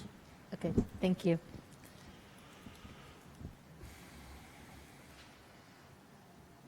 Hi, I'm Sean Willens from 7 Edgehill Street. Lived on Edgehill Street for 28 years. I wanted to hear Sergeant Murray because you're always on it. You got it. You figured out so much about what's going wrong with our traffic. But I wanted to pick up on the escape route thing for a minute and to expand it. I also want to say, having seen the numbers that John Krumiller put up, I never, ever want to hear again that it's my perception on Edgehill Street. I don't want to hear that ever again because it's not. Those figures showed that Edgehill Street is right in the middle of the top. The top. Who are the others? Bayard Lane, 206, Elm Road. We're a one-block street. You know, we're a small street. There are those of us who love it because it's a small street. It's a narrow street. It's 20 feet wide. It's insane what's going on there. So I want to bring up that there are anomalies within the system. Edgehill Street is one of them. We are an escape route. I say that all the time. We also have that schmuck in the Mercedes. Same guy, except it's not a silver one, it's a black one. And now that you've deputized us, in effect, right? We're going to get that guy. But it's also a problem of volume on the street, not just off the street, because we've been wazed. We've been wazed. And it's not just our neighbors. I can tell you, I sit there and watch, and half of them, more than half of them, have Pennsylvania license plates. Why is that? Because Waze is telling them when they're coming into town, zip up Edgehill Street, because you'll beat the light, da-da-da-da-da-da. That's not like any of the other streets. We're an anomaly. And we have to take account of that. So it's not our neighbors, it's people outside. I will tell you that I invite any member of the council to come to Edgehill Street on a Saturday morning, where there's a car show somewhere up on 27. And cars come through with Pennsylvania plates going to a car show up Edgehill Street. It's insane. And, you know, they're not the kind of drivers who want to be quiet. It's the kind of drivers who want to show off. So when you politely ask them, please slow down, or please keep it quiet, well, I get called everything but a child of God. I mean, it's ridiculous what they say. It's nasty. It's nasty. On the oldest residential street in Princeton, we'll have to put up with this stuff. Now, so that's another problem. There's an additional problem, which is the kinds of vehicles that end up on Edgehill Street because of the way that people are being directed through the ways. We've got 8, 10, 12-wheeler trucks on Edgehill Street. This is an 18th century lane, right, doing 22nd century traffic. And we also have wires up above. I've seen more than one truck get caught in those wires. If those wires come down, well, then you're really going to be in trouble. You really don't want to have that happen. So there has to be something about, you know, the tonnage. They have a sign about tonnage. It doesn't work. It doesn't work because we have been technologically screwed. Technologically screwed, as well as everything else. So my appeal is only, and the escape route thing is true, but there's a lot of speeders going by at the same time. It's like a racetrack. So my point is only, and it really comes off of John Krumiller's data, which showed that, you know, yes, long, straight, narrow, but we're straight, but we're narrow and we're not very long. We're not 206. We're not 27. We're the oldest, smallest residential street in town. So with that, I just wanted to say that special attention ought to be made. I know everybody always says, you know, it's my neighborhood, I'm the worst. We're the worst. The data show that we're the worst. So I appeal to the council to take that into account. Just want to make a quick comment. Just want to make a clarification on writing a citizen's complaint on a speeding ticket. I just don't want the public to be too optimistic about it. I do echo what the sergeant says. If someone gets that ticket in the mail, they may put them on some sort of moral notice. But when you get to court, once their attorneys do a discovery request, you would have to prove beyond a reasonable doubt what speed they were going, et cetera. And without having the speed tracking device, et cetera, it would be extremely difficult for you to prove that beyond a reasonable doubt. But I do echo what the sergeant says, that it may make sense for you to do it, and then if you get this ticket in the mail, it may morally deter the person, because they'll still have to show up to court, and they'll think about that twice next time they decide to speed down your street, or hopefully they decide not to speed down your street again. But what if we had a radar machine of our own? Is that a question? No, that's a real question. Okay. If you really get deputized like Mr. Willis said. Well, no, I really wanted to know. So I'll answer that. Right. So everything's a little bit more difficult and involved than meets the eye, okay? Our radar operators have to be, our police officers, in order for them to issue a radar summons, have to be a certified radar operator. Exactly. Okay? That comes out to classroom training in the police academy, and we get them here when they come in. It comes out to Yeah, All right. right. 80 hours of hands-on, and then you have to Right, testify exactly. a whole different slew of things according to case law. Right. So Okay. it's sort of out the window. Should have known that. But don't let that deter you from doing that citizen's complaint, though. I want to hear from the residents who have questions about the enforcement side, and then I do want to make sure that we still have time while we're all still awake to deal with the engineering side of things. But Mayor, can I Good. just jump in Definitely. real quick before Betsy steps in? Regarding Edge Hill, we do have a neighborhood meeting on November 4th at 7 p.m. with your neighborhood to sit down and talk through all of these issues. And that's something from the engineering department we put out to all residents. If you do have concerns, members of police and engineering get together with neighborhoods to discuss issues. So just want to put that out there. And I do want to, for everybody, when we do look at these problem areas, we don't look at them, we try to remain fair and objective, but we look at the neighborhood and the street for what it is, all right? And everyone's a little bit different in their own right. And yes, sir, you are correct. Edge Hill Road is a little bit different than some of the other roads, all right? I might argue that Hibben is kind of close, and Library lies to the north or the east, whatever, however you want to term it. But that's sort of a different animal, has a traffic signal on the one end. You suffer from people rolling the dice, hitting traffic on Mercer Road and figuring if I can cut over to Stockton, it might be a little less busy. And they figure if I can make up for some lost time by getting over there real quick, that's what they do. And we are well aware of that problem. And at the November 4th meeting, I will have some more up-to-date specific data for you, and we'll be able to look at it together. I'd just like to make a very brief postscript to Sean's comments. Most of the conversation in this meeting, for which I'm profoundly grateful, is about speed and volume. But there's another factor with roads. Edge Hill's a case in point, Hibben's a case in point, which is, not being an engineer, I call it by the wrong word, which is terrain. Hibben, I drive down to Lover's Lane when I have to go up to keep away from Hibben. It has a blind curve and also crazy drivers. And when I go up Hibben, my experience so often, which is why I don't drive there anymore, is cars come around the blind curve, speeding in the middle of the street, and because there's parking on the side, there's no way for me to pull out of their way. In Edge Hill Street, because it's way below the legal width for a street which is supposedly two-way traffic and parking on this side, it's not wide enough for two-way. So if you see a car coming in the other direction, you have to find a place to pull over, and sometimes there isn't a place. Most drivers on Edge Hill, even ones from out of town, are fairly sane and considerate. But every once in a while, you almost run into, literally, a lunatic who's plowing up the street and thinks you should pull over and is too dumb to realize you can't pull over. And I've had several near head-on collisions.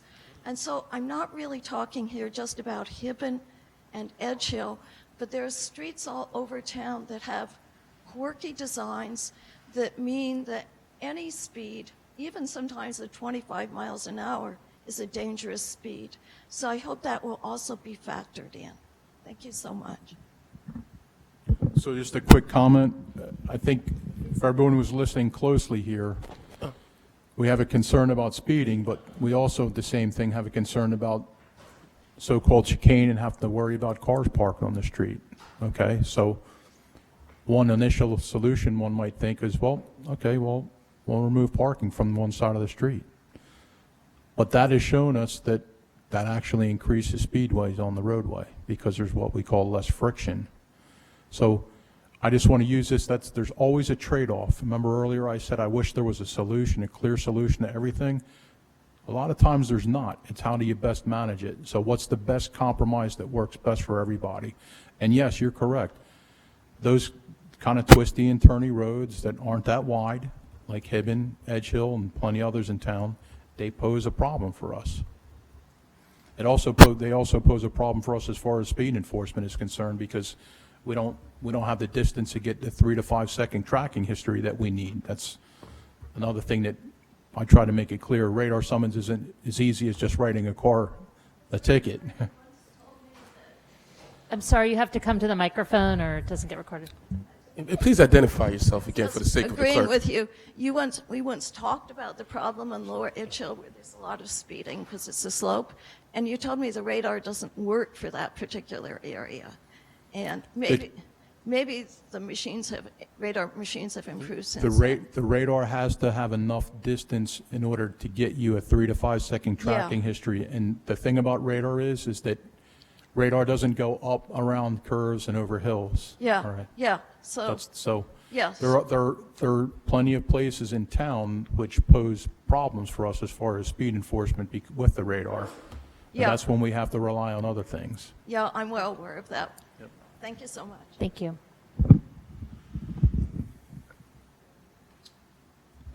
Hi, my name is Nathan Babb. I wanted only to register a brief comment because I couldn't stay till the end for the public commenting section. I'm a new resident of Princeton, and I'm a student at the university. And I've been trying to do a little bit of research on traffic calming measures. I'm a driver here, cyclist and pedestrian. And I wanted only to speak on the intersection of Nassau and Washington/Vandeventer, if I'm pronouncing that correctly. And my understanding that it's a somewhat newly instituted policy to allow a 30-second walkability zone for all pedestrians at all corners of the intersection. And that as a driver, I was quite peeved, but as a pedestrian and cyclist, I actually quite like this aspect of the intersection and what it allows in terms of mobility for the people at each corner. And I was driving through this intersection last weekend, and I think only like 6 cars got to go through on the Washington/Vandeventer corridor.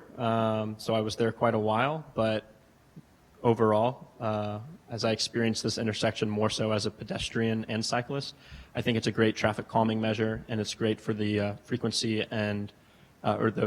of pedestrians and cyclists there. And I think it's a great measure that should continue to be talked about in other intersections along Nassau, maybe Witherspoon and so forth. But that I think it's had great effect as a student speaking personally. So thank you.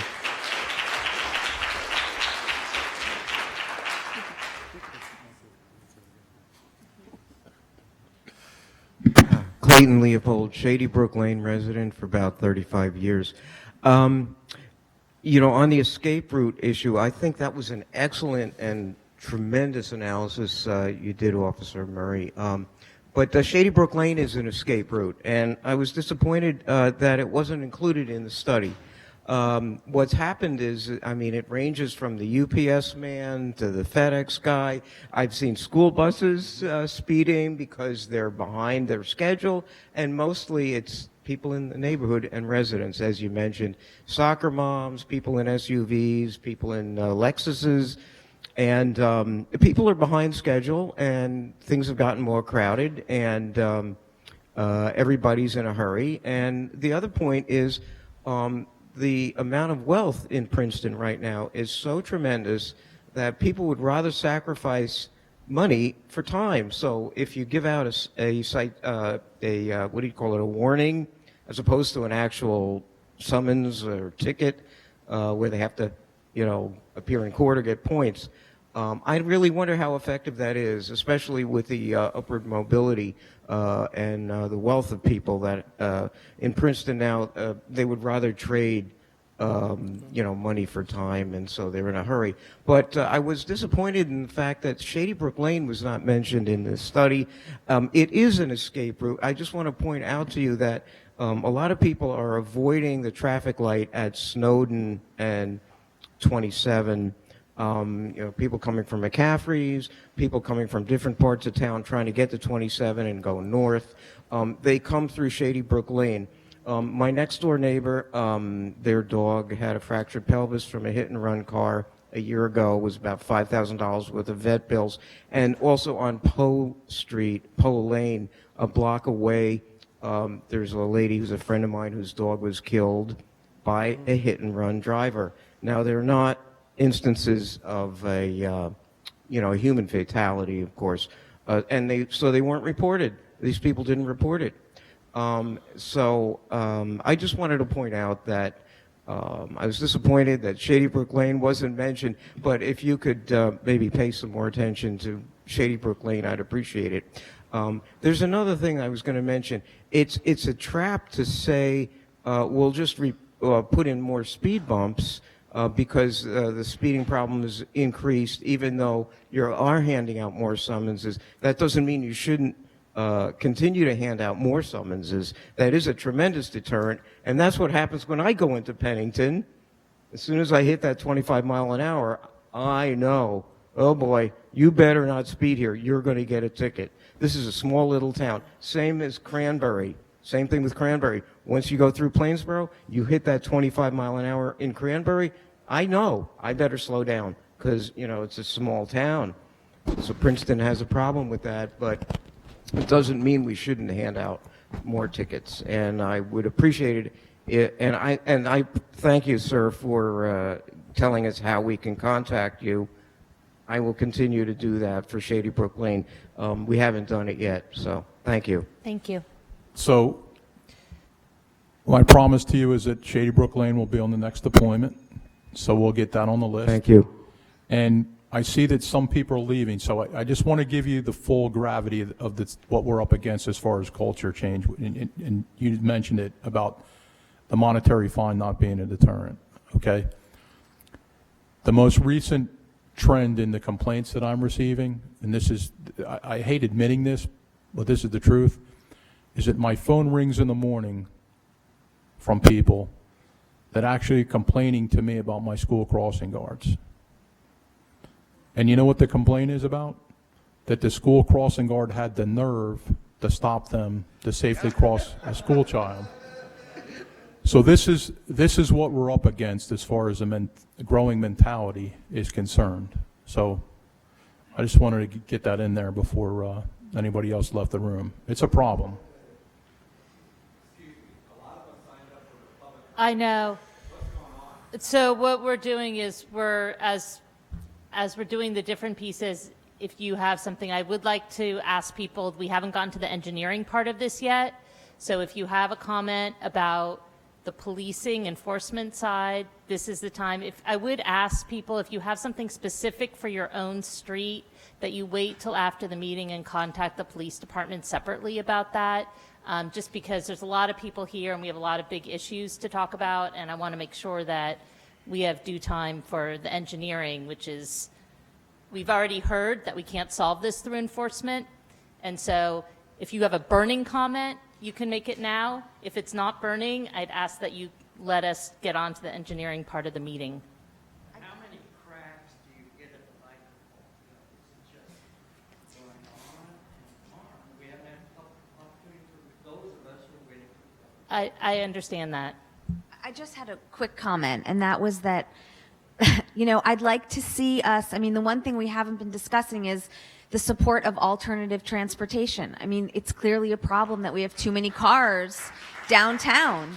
And so, the primary function of government is to protect the public, and we should be making the streets safer for bikers and walkers, and we should be viewing biking as a sustainable mode of transportation and putting in bike lanes. And if we started to do things like perhaps close Witherspoon on a Sunday and make it more... That's the part of the meeting that we can't get to until this I'm just public saying comment. that I think we could change the culture. The police are not going to be able to be on every single street, but if we started to take some more action to support biking and walking, and we did things like that, we might be able to engage the town in stopping speeding. That's the next part of the meeting. Thank you. Hi, I'm Corbin Stevens. I'm a first-year resident here, but born and raised in Jersey. Someone earlier mentioned about Washington Street, with the more traffic, it being dangerous around the towpath.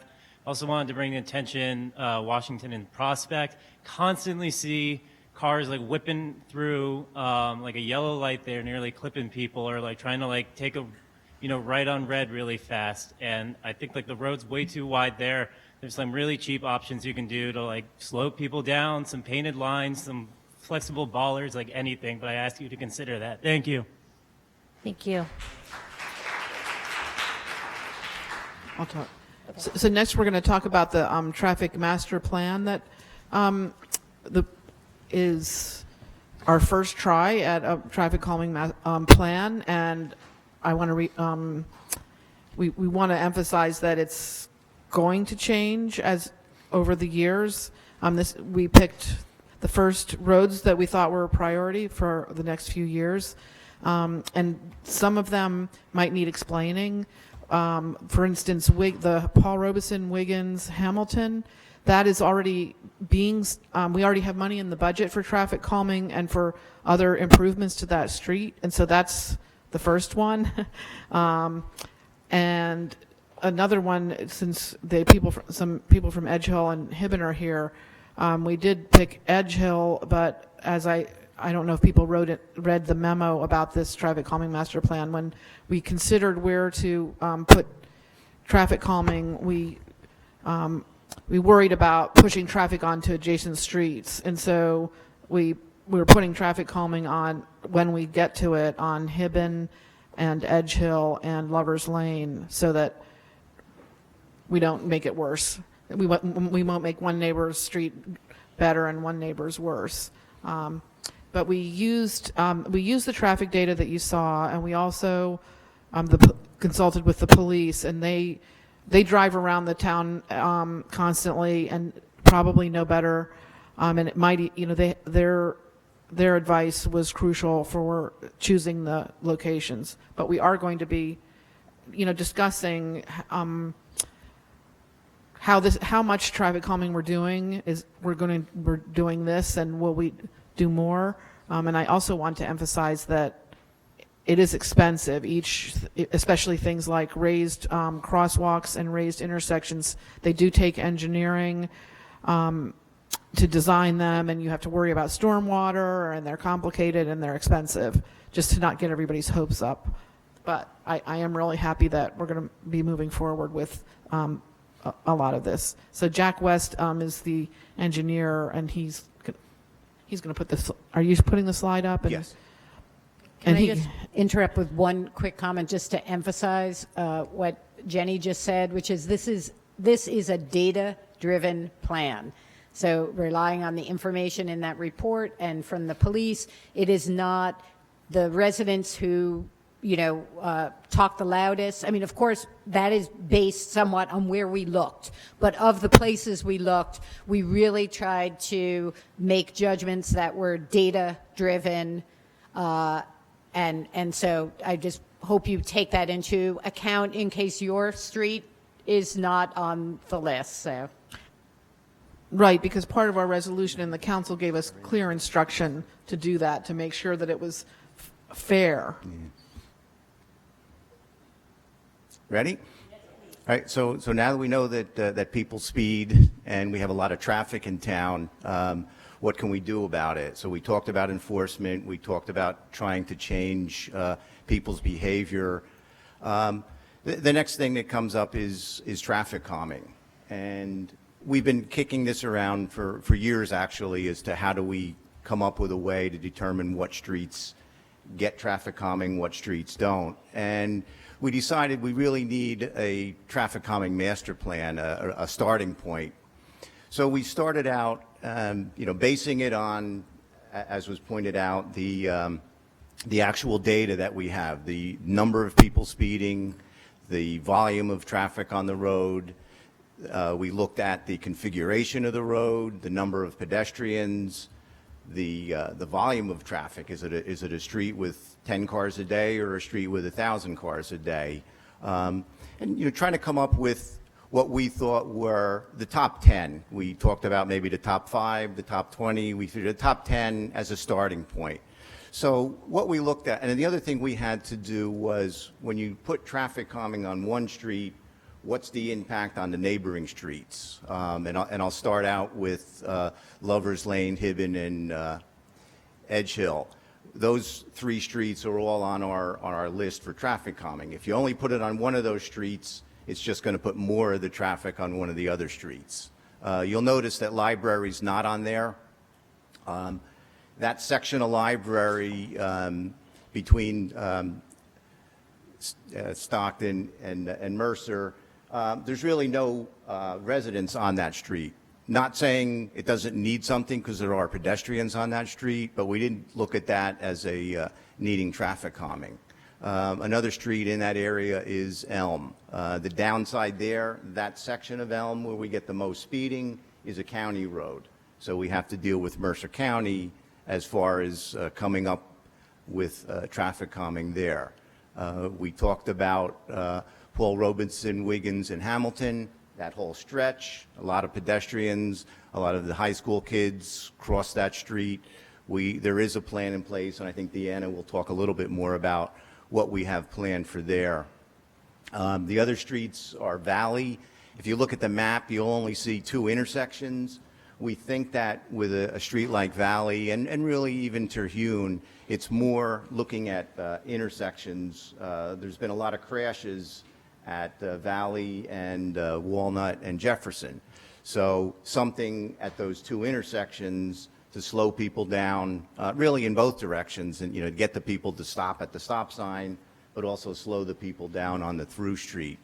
We looked at both North Harrison and South Harrison. South Harrison, again, that's a county road, so we have to deal with them on that issue. And then the final road was Snowden. So having said that, the one gentleman talked about Shady Brook, that he was disappointed it wasn't on the map. I'd be disappointed if somebody didn't come forward and say, how come their street's not on there? We understand there's a lot more streets in town that ultimately will need traffic calming, but this is a starting point. We'd like to hear from you, not tonight, but send us an email. You can call any one of us, myself, Deanna, Sergeant Murray, or Tajel. And we can look at your individual street and give you more information on that. So I think Deanna is going to talk a little bit about different types of traffic calming and some of the stuff that already exists in town on a lot of the streets. What we're thinking of doing on these other streets, mostly. Mostly. So just to give a little background, engineering, police, and public works sit on a traffic safety committee, and we routinely meet to discuss different traffic safety issues in town. And our approach for most issues is a step-by-step approach. We don't want to throw everything in the kitchen sink at a problem. We want to take interim steps. And so in this presentation, you'll see kind of like the last step to take to address some of our traffic issues. What we really try to do is start with looking at how wide are our roadway lanes? What can we do, like another gentleman said, to just change the striping on the road. I'm not sure if everybody noticed, but on Elm Road, the county actually striped narrower lanes on Elm after they resurfaced. They went down to 11-foot lanes. So we've done that. We did that on Mercer. We've done that on Hamilton. We did it on Cherry Valley that just reopened. So, and we've incorporated it into the circulation element of the master plan. So we try to do striping changes. We also look at the signage, as Sergeant Murray said. You know, are some of those engineering controls through signage missing? What can we add? Then another thing that I think came up about having respect for neighborhoods. When we go through and do our road projects, we look at the neighborhood and we may install new curbing in roadways that didn't necessarily have the curbing in the past as well. One, because it's a visual cue of your edges of your roadway, and people will perceive that there's a narrower space to work within. But also, it's to improve the look of the neighborhood so that the people that are going through there see that there are people that live here that take care of their houses and their yards, and they, you know, they're watching us as we're on the street. So it's like eyes on the street. So after that point, then we start looking at the horizontal and vertical deflections. That's really the meat of traffic calming in Princeton. And so what we have on the screen here, Tejal will help me out. One of the things that we find to be most acceptable with our emergency services, with our public works who have to remove snow from our roads, are these raised intersections. And so we've got them on Hodge Road and Murray Place. Another option is looking at the raised crosswalks. A good example of a raised crosswalk plus curb extension is at University Place. Tejal, next slide. Thank you. That's where you're actually narrowing the road and you are elevating the pedestrians so that they are more visible within the road structure. And I just want to back up a little bit, because anytime we make a change to the road structure, the road space, we're looking at it for all users. So we know we have bikes on the roads. We know we have cars on the road. We have emergency vehicles. We have delivery trucks that have to get from here to there. We have pedestrians. And so not all of these interventions are going to work for all users. And so it's definitely a balancing act of what works. So in this case, with the raised crosswalk and the curb extensions where we narrow the roadway, pedestrians have a shorter crossing distance, but the bicyclists don't always like to be constrained into a closer space with cars. So again, like I say, it's a balancing act. Going to the next slide, a couple of slides, we've got these speed humps on Hodge Road and then again on Mercer Street. These are a pretty good thing to put into roads as well, but these need to be placed in series. You can't just do one speed hump and think that you've solved the problem. You really need to have them consistent spacing so that people can't increase their speed in between, because that's always going to be the tendency, is to try to make up that time.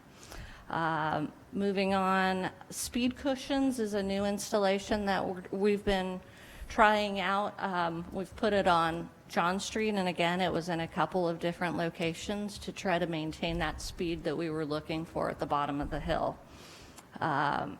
Working with emergency services, they like these.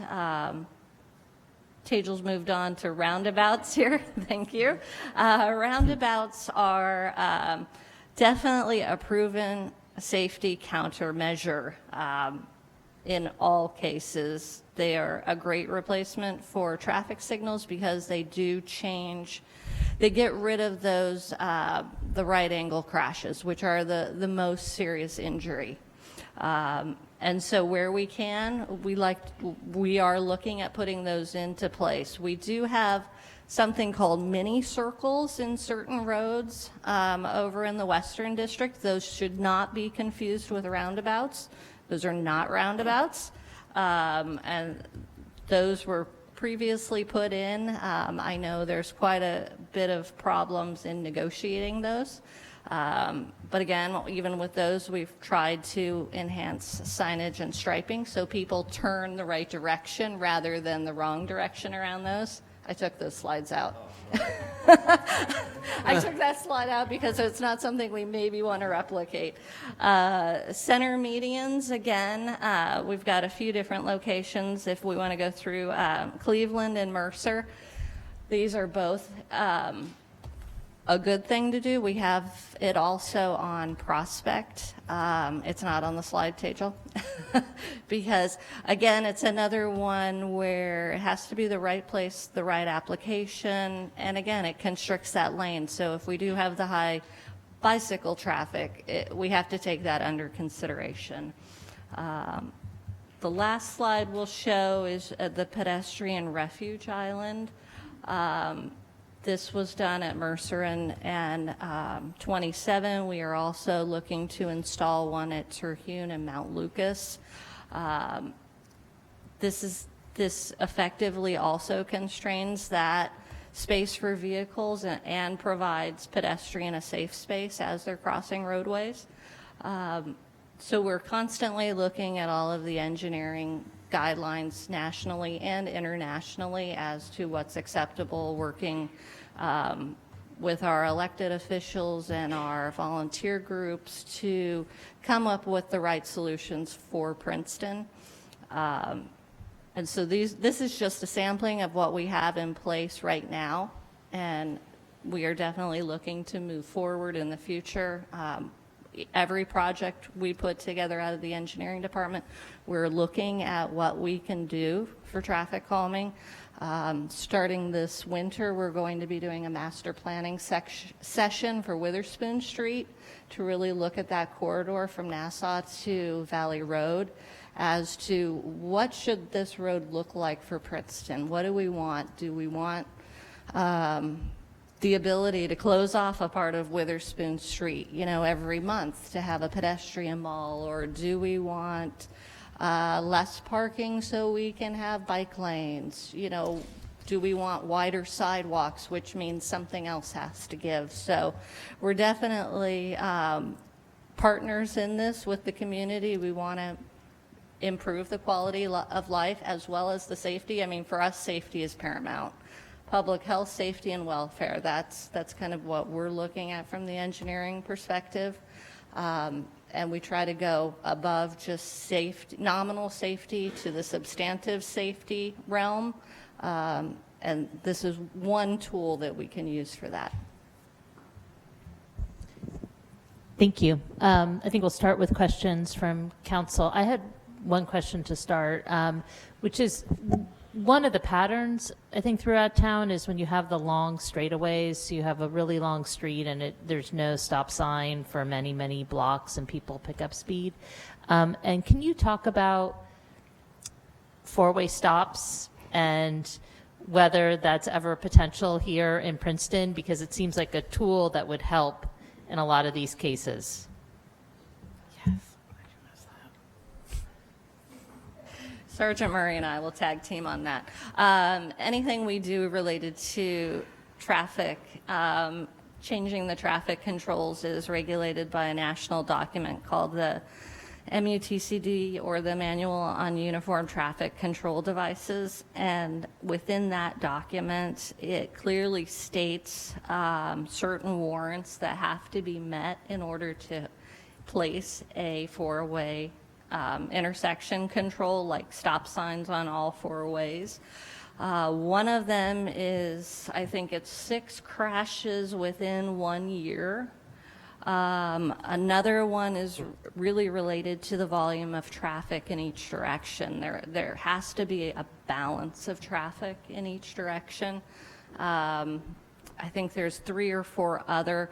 Another one is that it's slated in a master plan for a traffic signal. So those are just three of the various controls. I'm sure Sergeant Murray can probably pop in with the other couple. But that's where we're also trying to look at where our volumes are now. We realize that with the advent of GPS and a busy life, people are finding different ways to go that maybe volumes are changing at certain intersections. So I know it was mentioned with our traffic calming plan of looking at Valley Road and Jefferson and Walnut. So that's what we're trying to build more into our engineering program is to start looking at the traffic volumes at those different intersections to see if we should be possibly doing four-way stops or traffic signals at places we never thought we might need them, just because it increases safety.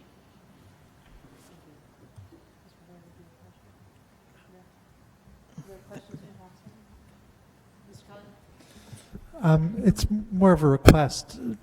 The streets that have been identified as the top 10, I understand why some of them were. They appear on the, excess speed data or whatnot. You've also explained how others got onto the list, but I'm not sure how all of them did. And since this is supposed to be data-driven, I would request that for each of the 10 streets, we be provided with information for how that street was chosen, how it made it onto the list. I'll use my own street as an example. Terhune wasn't on the list of the top 10 in terms of speeding. I certainly don't mind if we get traffic calming, but I'm not sure that we deserve it as compared to other streets. So, and I didn't hear an explanation why Terhune got onto the list. I don't know if I mentioned, obviously we used, it's data-driven, but also just on historical information from the police. Obviously that, they're there every day knowing who's speeding, where problem areas are. So a lot of it was based on input from the police, not necessarily all just speed data. Okay. I just think it would be helpful if we had specifics for each street. Yep, we can definitely do that. And I just want to point out, too, Valley Road is on the list. And again, it goes back to that idea of parallel roads that the traffic may divert to. And so that's why we want to have it under consideration as well. Before we open it up, Ms. Dietergang, did you have a? No, I'd like to hear more from the audience, and then hopefully we'll have more chances to comment at the end. I would just like to say a little kind of philosophical statement that I just want to, for one thing, I want the audience to know that we're thinking in these terms, but I think there's another huge reason to lower speed limits everywhere that's correlated to safety, but it's apart from safety, and that's to make our town more friendly and hospitable. I mean, the volume of traffic here is getting worse and worse. And when traffic goes faster, it makes it even more unpleasant for people, both in cars and out of their cars.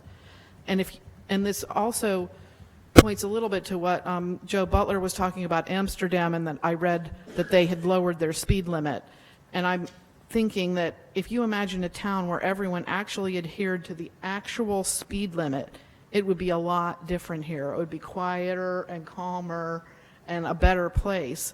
So it might be a pipe dream, but I feel like we should aim for that.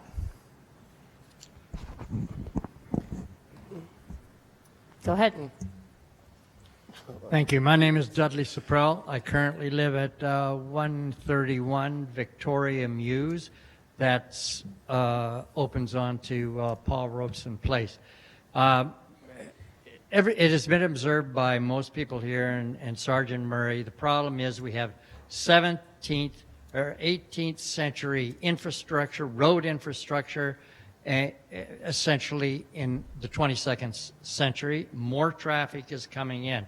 He also mentioned part of the problem, speeding at certain places, like on Harrison, and it's also a factor on Nassau Street. I lived there at Harrison. When motorists hit those spots, they depart those stoplights when they think they have open space like a bat out of hell, if I may use that. And it's dangerous to pedestrians. 1 block past Harrison on Nassau, going out of town, there's a crosswalk in front of the Bank of America. Anybody who tries to cross that is taking life in their hands. There's a sign up there. At nighttime after dark, the lighting is horrendous. You cannot see.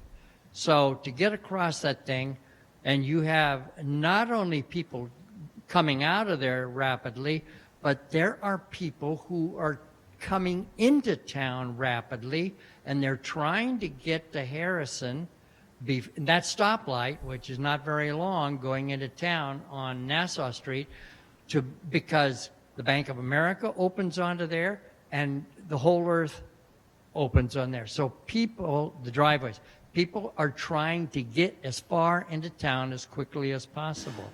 My wife has been walking the roads in town because she doesn't drive. Every crosswalk within the boundaries, practically up to Cherry Valley Road, for almost 20 years. And she crosses the street a lot, before dawn and after dawn as she's out or about town. And motorists, some stop, others just go right through the crosswalks. She tries to get eye contact with people, and drivers, oftentimes they know what they're doing, they're in a rush to get into town, and they just look right past you. Okay, they look straight ahead. So that area of Nassau and Harrison is very problematic.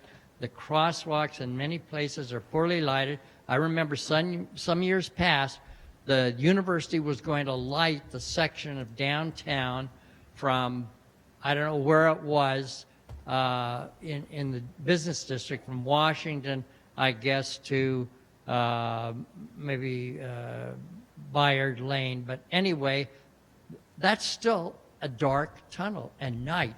It is extremely hard to see pedestrians, okay?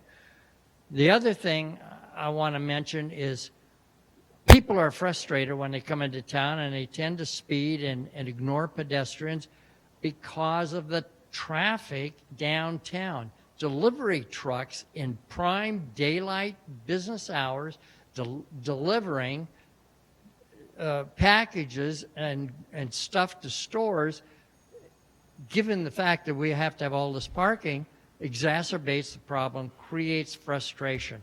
And it's the same thing with FedEx and UPS and these delivery trucks. They may be a calming factor, Sergeant, but they also increase frustration and inattention on the part of drivers. Another hot spot, and I'll conclude my remarks, is on Paul Robeson.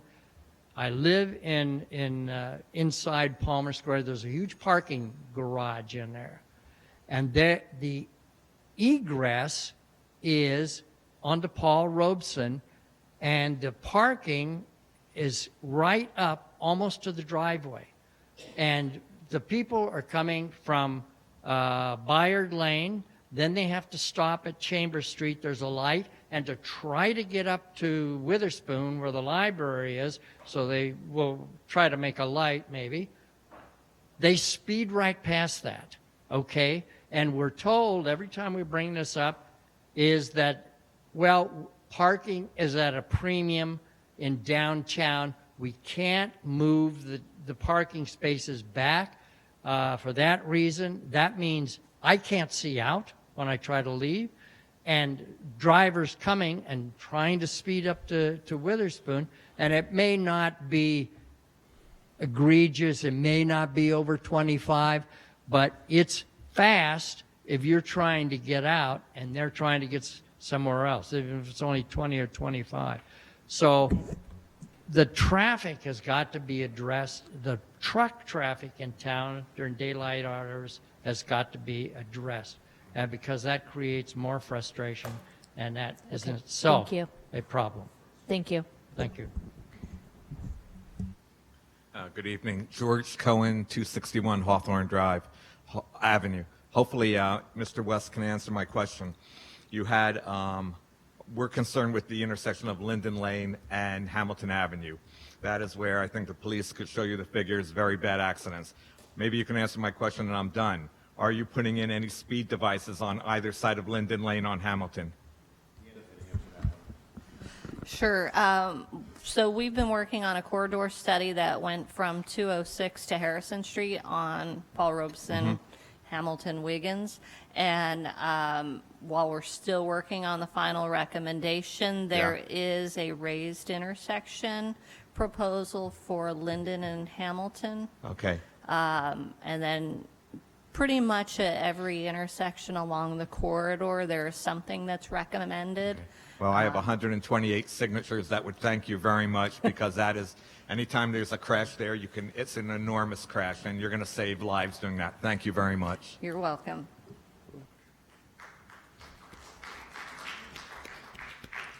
Good evening. My name is Renee Peterkin of 10 Lawrence Drive. Earlier, someone mentioned measures being taken to give pedestrians and bikers a fighting chance, and I'm requesting a fighting chance on Bayard and Paul Robeson.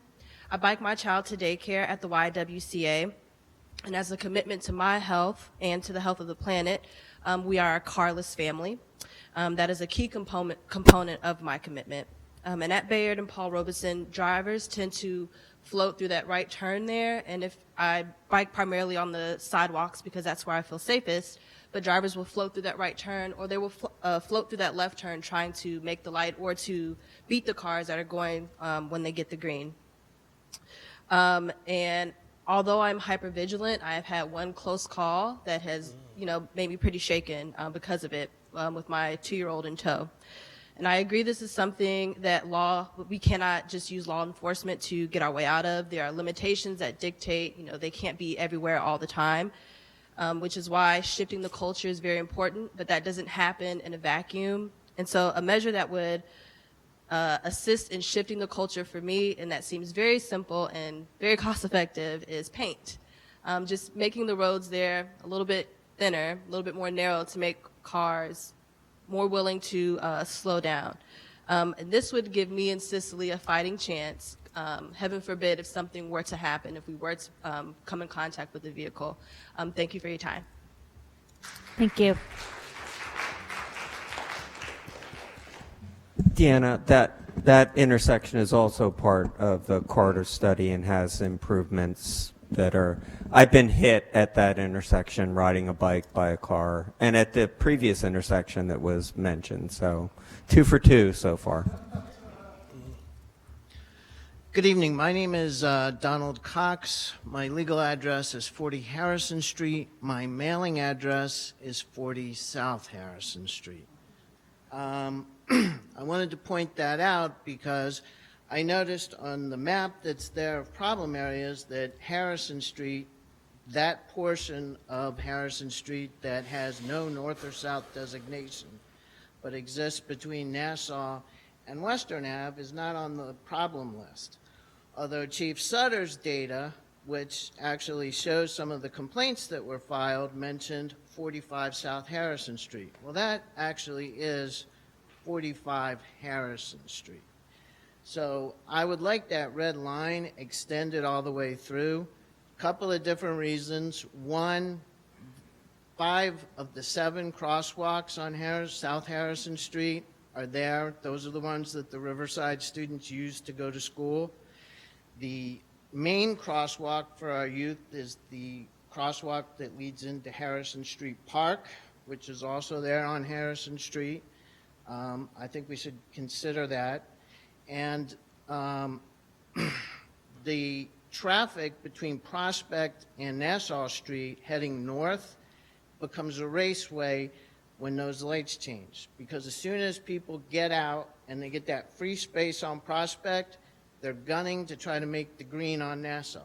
They can't make it because of the way the timing is, but they try anyway. Telephone pole in front of my house was cracked and split because children crossing at Harrison Street Park stopped traffic. One car, in order to avoid a major collision, hit the telephone pole instead, cracked it. My wife has been hit twice going into her driveway because of speeders not realizing Harrison Street is not a limited access freeway. And so I think we do need to consider that portion of Harrison Street as well. And I think Councilman Quinn can remark on some of his observations because he regularly walks his dog in front of my house. But the crosswalks both at Pelham and also at Sargent Street, during the time of day when we've got low traffic because we've got heavy traffic backups, is actually when we have our worst speeding on that street. And it's not because of the cars that are backed up. It's because of the cars that go into the opposing lane of traffic and then gun their car all the way up to get into that left lane, turn lane on Nassau Street. And actually from there, there's no place for a cop to sit. There's no place to put one of those little meter maid things that measures the traffic because they're all gunning up the opposing lane of traffic. So there's definitely issues on that portion. And I know that we're just doing a repaving there. When we do the relining, can we narrow it? Like they did on Elm? The resurfacing work is, it's repairs by PSE&G Gas right now. And I don't think they're even repaving the entire road. It's completely stripped. We'll take a look at it. Okay, thank you. I can confirm Mr. Cox's observations, and I always pick up, by the way, in front of your house, in front of all the houses. 3 for 3. Hi, Caitlin Rowe. I'm a graduate student at Princeton, so I'm also a new resident here, and a pedestrian and cyclist. And I just want to say I've really enjoyed some of the traffic calming measures that have been taken around the Princeton campus.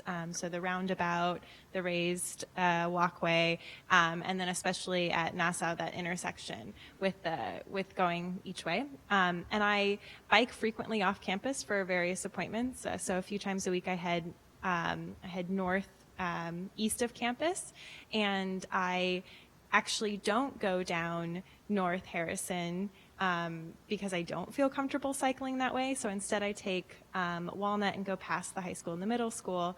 And I don't have children, so I didn't know about the email to encourage people to walk and bike. But as a cyclist going through there often, just thinking about cheap ways to narrow that road as more traffic's going to go that way, just because there are so many kids and pedestrians, and hopefully to help out your lovely crosswalkers who are so nice in the morning when I come through, would be really great to see.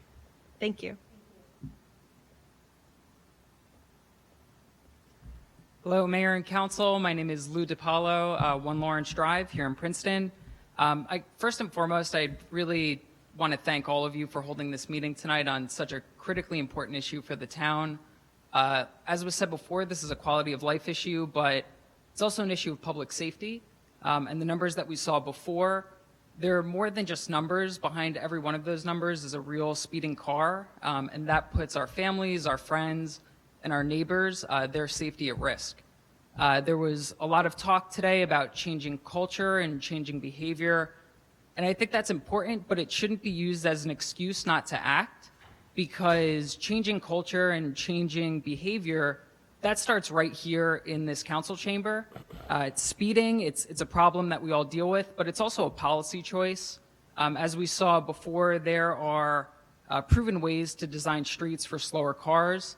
Some of them, they require engineering and they may be expensive, but other ones, like painting lines to make narrower roads, those are things that can happen almost immediately. So I definitely recommend the council explore those options. 2, I want to point out that drivers and pedestrians and cyclists, they're not always competing interests.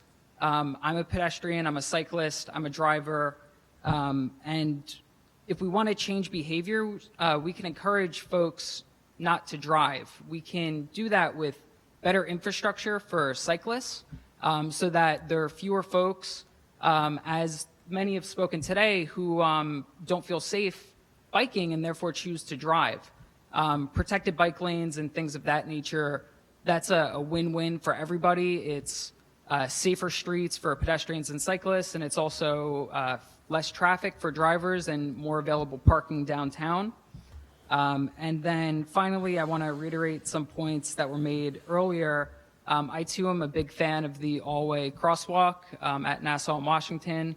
I really thank you all for making that happen. It's such an incredible convenience, and I've never felt safer walking in downtown Princeton. I think that should really serve as a template for other intersections downtown, namely on Witherspoon and also on University, where there are a lot of cars that the red light is kind of a suggestion and folks roll through. And I've almost been hit a few times, both walking and on my bicycle.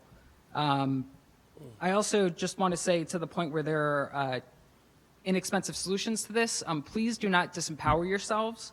There are plenty of inexpensive ways to promote safer streets, to change behavior, and to promote public safety. Thank you.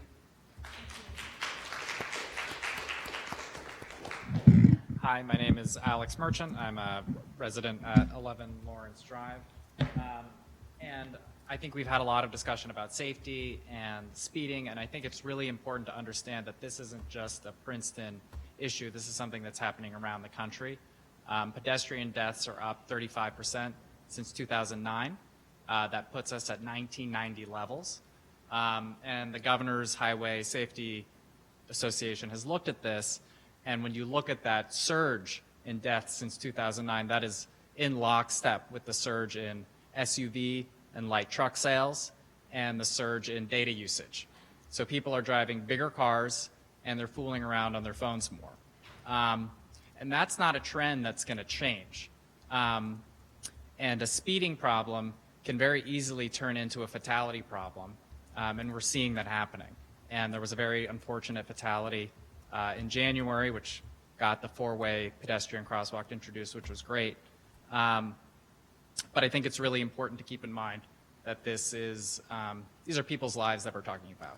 And so I think, yes, it can be inconvenient for drivers to have to slow down to 25 miles an hour, but you should remember that a pedestrian is twice as likely to die at 30 miles an hour than 25. So those seemingly small differences can actually make quite a big difference. And this is something I really want to lean into. You don't have to wait for the big capital project to make streets safer. There are things that you can do now with existing personnel, with limited dollars, as soon as you make it a priority. You can go down, you can stripe down a ghost line on the right-hand side. You can have Public Works go out and drill in some flexible bollard delineators to narrow the crosswalk. The big stuff is important, but we shouldn't put off interventions because we're waiting to do the big things. And a great example for me is Paul Robeson. I also take my son to the YWCA for daycare by bike every day. And Bayard and Paul Robeson is a terrible intersection to go through. Cars use that as an off-ramp, that right-hand slip lane. And we could be doing things right now to make that safer. We don't have to wait 2 or 3 years to do a big change on that road. We could put in flexible delineators, we could do paint. There are a number of low-level things that we should do now before we do the big projects. So I don't think we should be restraining ourselves. This is something the federal government is not acting on. This is a trend that is going to continue. And unfortunately, like a lot of things, it's being left to local leaders to deal with. And Princeton is a lovely town. It is a very good town to walk and bike in, but I invite any council people to come with me in the morning when I'm taking my son to daycare, and you can see the things that I see. And you become much more attuned to these sorts of risks when you're doing it on a daily basis, particularly when you're traveling with a child. So thank you very much, everybody.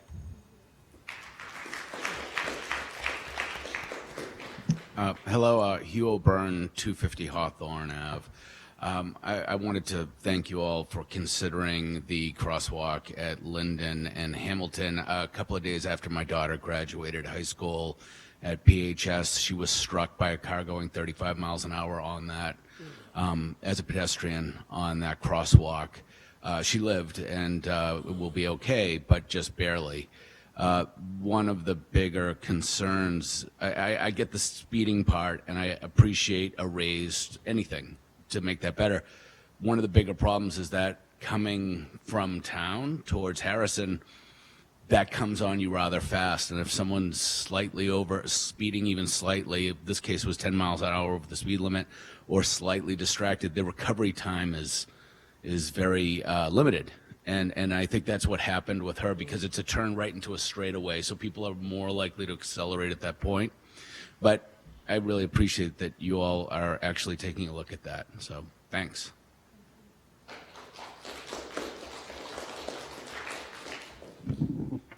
Hendricks Davis, John Street. First, I want to thank Sergeant Murray for his responsiveness over the many years that I've been coming to council to complain about traffic coming down John Street. And I think your responsiveness in putting up the, what do you call it again, the sign, and to have people note their speed and even getting out there and perhaps issuing a couple of tickets has made a difference, as has the change of course that the council took several years ago to allow or to remove the ban on traffic calming through humps and cushions. So that has actually made a difference on John Street, and I am very glad that you reconsidered the ban that, for whatever reason, was put in place. The first day of school of this year, well, not just the first day, but oftentimes in good weather, I sit on my stoop and particularly enjoy sitting there in the morning, having my coffee, and being able to say good morning to my neighbors as they walk up and down the street and as they drive down the street.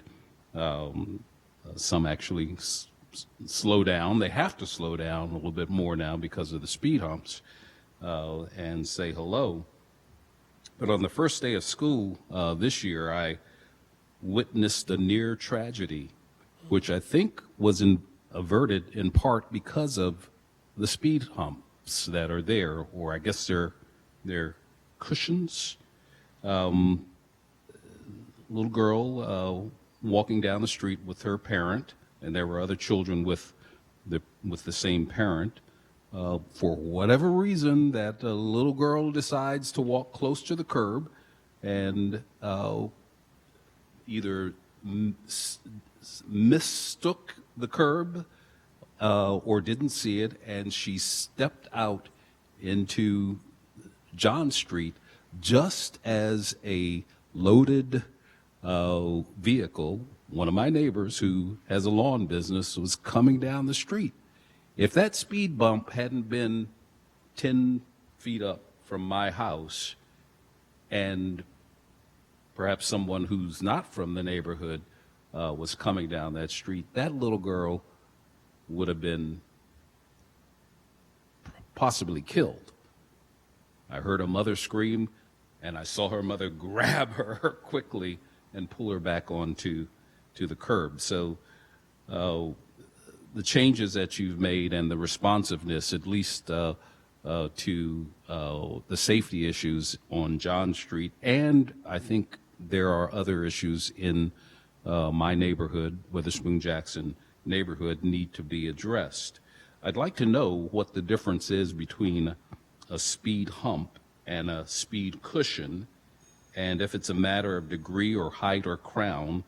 I would suggest that I still see people coming down the street pretty quickly and taking that speed cushion. They don't, it's not high enough for them to launch off of it, but if there is a difference of degree, or hardness that would lead to more slowing down, I would suggest that we go from speed cushions to speed humps that are hardened on John Street. Thank you.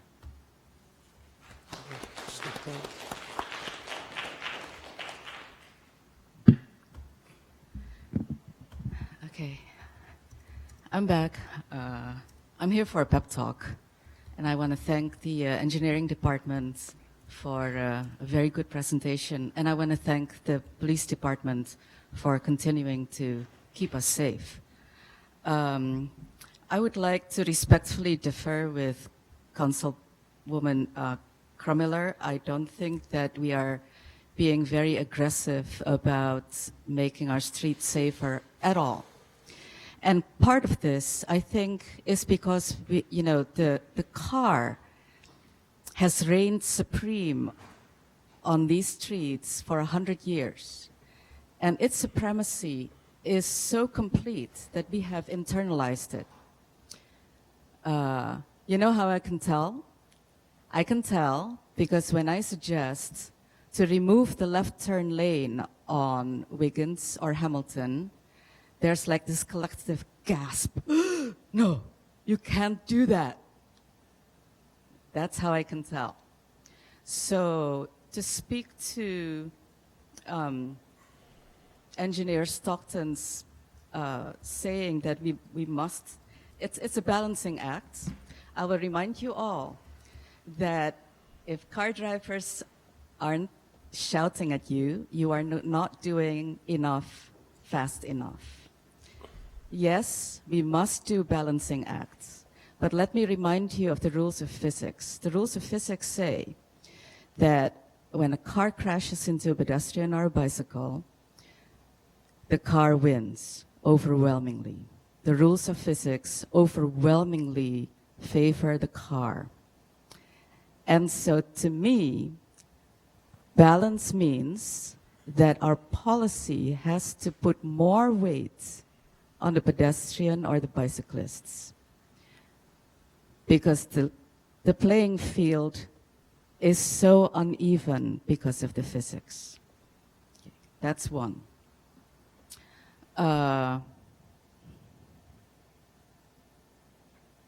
So I would encourage you to not be afraid to remove the left turn lane, because this will keep the people away who use Waze. It will slow down everybody. It will make people shout at you, but it will calm traffic on Hamilton and Wiggins. And because of that, if you do that, then you can make a bicycle lane that goes all the way up to the intersection, which is exactly where we need it most. The beta bike lane stopped before the intersection. Parents, coming up to the end of that were so angry that exactly where you need the protection of a bicycle lane, it had disappeared, right? So removing the left turn lane solves several problems. It will calm traffic. It will allow us to build bicycle lanes on both sides of the road. And it will get more people on their bicycle. My husband is a Dutch boy. When we are in Holland, we don't have a car. We have bicycles.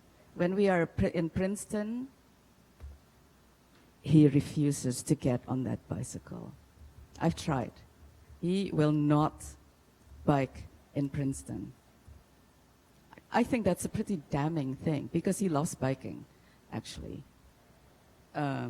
So I would encourage you to realize that you have internalized the supremacy of the car inside. I want to encourage you to let go of the level of service as a performance measure. Level of service has to do with how many cars you can push on a street, and the more cars you can push through a street and the faster, the more level of service. And part of the problem in Hamilton is that it offers a higher level of service than Nassau Street, which is why there's 11,000 cars going by there every week, where at Nassau Street, it's less than 10,000.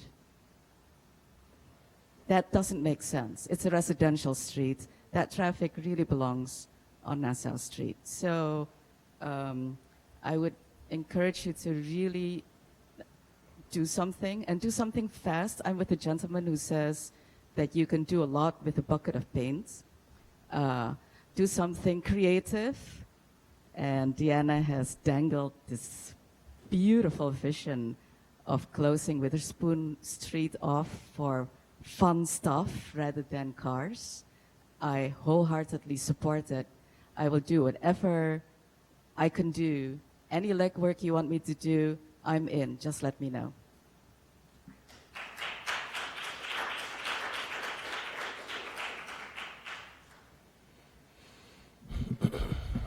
Jerry Foster, actually a West Windsor resident. Just like to make a couple quick comments. One is that with all this data about speeding, it's all a good thing to try to solve speeding. We've all agreed, I think, in this meeting that enforcement alone cannot solve speeding. But Vision Zero actually isn't just a brand. Actually, it looks at speeding completely different. It actually says it's not really about the speeding, which is sort of an individual-focused issue. It tends to focus on the individual drivers and then sort of by implication on the sort of lack of the police to be everywhere. And then for those of us who are in the traffic safety education business, for lack of us traffic safety educators to do our jobs properly and tell people why it's so important to be safe. So rather than focus on sort of the individual driver as the problem, what Vision Zero says is no, there's actually a systemic problem. And the systemic problem is, have been alluded to in this meeting in a number of different ways. It's why we need traffic calming, because there's a systemic problem, which is that in the absence of traffic calming, roads are designed for speeding. And they're designed by explicit policy so that the design speed, so that you feel comfortable when you're driving down a road faster than what the speed limit is. Sergeant Murray alluded to you can't just change the speed limit, and he's absolutely right. You have to put in the engineering changes that make people comfortable driving that slower speed. And that's the difference between Vision Zero and any traditional safety brand campaign that I've been involved with, including all the current ones, which of course we support. Because they're necessary. The people really do really dumb things all the time, no matter what we try to tell them not to. Anyway, there's a couple of additional things besides the traffic calming report, which is a great step forward that might be taken. And one of them is to include the state roads. The state roads, of course, are, except for NASA, higher speed. And speed is the problem, not necessarily speeding, right? The other thing that might be done is there's a signals policy that might be done. So, for example, we got a pedestrian fatality at Prospect and Washington. The T intersection, no matter when Prospect gets the light, they're going to be turning into a crosswalk.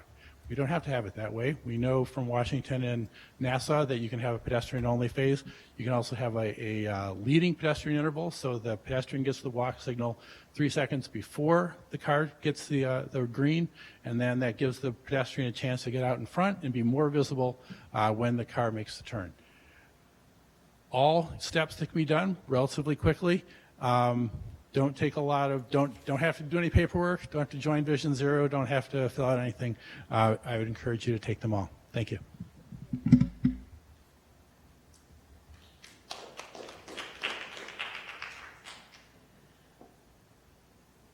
Council, Sergeant Murray, Deanna, Tejal, Jack, I'd like to thank you all for your work on this project, and I encourage you to move on it, and as some people have noted earlier, to take at least some initial steps to implement, because as you can hear from all of the public statements that have been made, there is a lot of need and a lot of concern about the safety of the streets that we live in, that we ride on, that we drive on, that we walk on. I've been a member of the Bike Advisory Committee since 2013.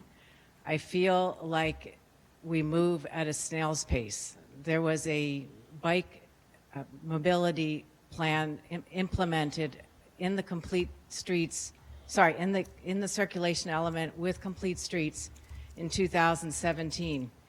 And we don't have an awful lot to show for it. I know that the corridor study is a big part of that, but I also feel like every day that I see a fellow parent, whether it's at an elementary school, a middle school, or a high school, asking me, when are we going to see some actual improvements in the downtown areas, I just don't know what to say. And I urge you to continue forward with this project at your best possible speed, because speed is killing, as you know, on our streets. Thank you.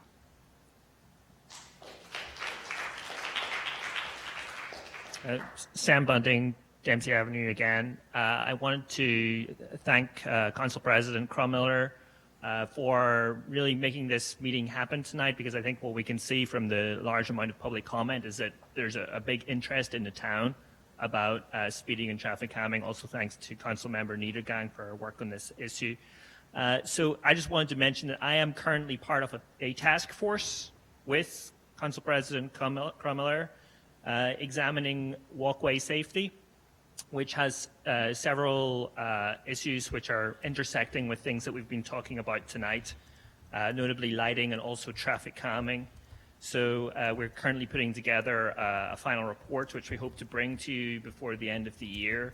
And I hope that that report may be constructive and help you to think of some things for improving safety going forward. If I could just make one final comment as an individual, what we have heard over and over again is that a lot of the speeding and risky driver behavior that we are seeing in Princeton is being caused by a volume of traffic, and that whenever we invite drivers into our downtown, then we are contributing to this level of stress, which is resulting in dangerous conflicts between drivers, pedestrians, and cyclists, frustration on the part of drivers and speeding, and many, many crashes.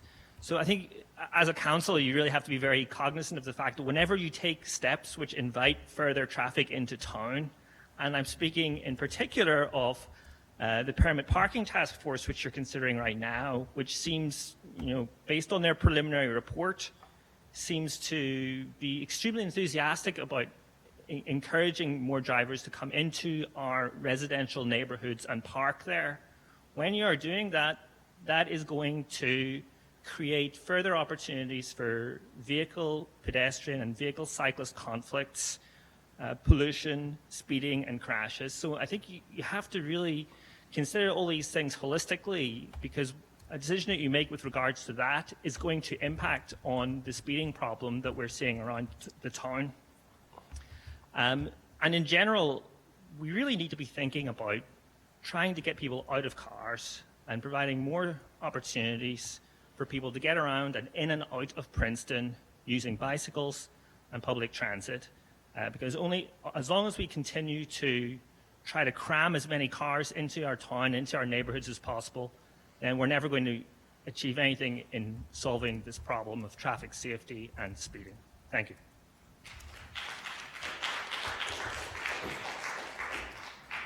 I want to second his remarks about the parking committee. I really think it's working at cross purposes with the traffic calming committee, and encouraging more cars into town just increases the stress level. But I also came up to say, as a pedestrian, frequent pedestrian, I'm a fan of the all walk at Van Deventer, Nassau, and Washington, but I have noticed that pedestrians are starting to cross when they used to get the walk sign. So people know people who frequent that corner, pedestrians, know when they can walk, when it used to be safe to walk, or when the walk light used to come on for some of those other streets. It needs to be recalibrated, and I know you're waiting on that, but it takes so long now that people are starting to ignore it. And particularly cars. So I think you're driving traffic onto what you want on your Wiggins, Paul Robeson way that you've envisioned for bike safety. I wouldn't be surprised if the traffic coming out of town, instead of going on Van Deventer and making either a left or right on Nassau to leave town, is now going the other way and making a left or right on whatever the road's called at that juncture. So that's another thing. And finally, you had up earlier a picture of the intersection that I think is the nexus of a lot of our traffic problems, and that is the corner where Alexander University Place, 27, where Nassau all comes together. And I think that when people are looking for an escape route, that's where traffic has gotten backed up. And until we really get a better flow working there, I think the rest of it will just kind of be Band-Aids. Thank you. Okay, is there anybody else who didn't get a chance to speak who'd like to make a final comment? And, all right.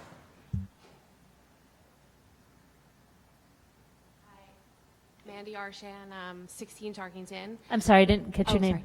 Mandy Arshan, 16 Tarkington. I just wanted to speak on behalf of my children and the children of Princeton, if I can be so bold, and just driving by the schools and on my bike or walking by, there's a good flow of children who walk, ride in Princeton. I think we need to continue the momentum that they've started at their young age and not discourage it. I think continuing to give them safe roads to bike on, to walk on, to get around town, just keeps the momentum going for them. Princeton schools are so good at, taking care of our kids' mental health in addition to the education. And, you've changed the start time for the kids. I think giving them a healthy way to start the day only improves the ability for them to learn better and live healthier mentally and physical lives. So just wanted to mention that. Thank you very much. All right, so I'm going to close public comment and then bring it back to council for discussion of next steps. Mr. Cohen and then Ms. Krumiller. So I just want to point out to everybody on council, because it might have slipped under your radar, that we did not have a single comment opposed to traffic calming and pedestrian and bicycle safety tonight. So that should inform our deliberations going forward.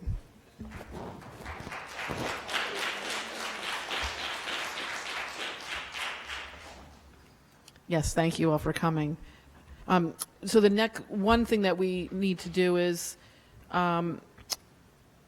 refer the traffic plan to the planning board so they can adopt it into the master plan. It's really a formality, but and we can do that at a resolution at the next meeting if people agree that we should do that. Mm-hmm. And then I have a question, I think primarily for Deanna and the engineering staff is, I don't think there was a timeline associated with the traffic calming plan. And can you give a sense, is that dependent on funding? Do you have the resources that you need? And what's the horizon? Is that a 1-year plan, 2-year plan? Just for clarification, the traffic calming plan, are you looking for implementation or to have it approved by planning board? No, I'm talking about implementation with the streets that you've identified. I think we'd have to look at budgets. I know that our current capital improvement budget is, $7.5 million for the entire municipality per year.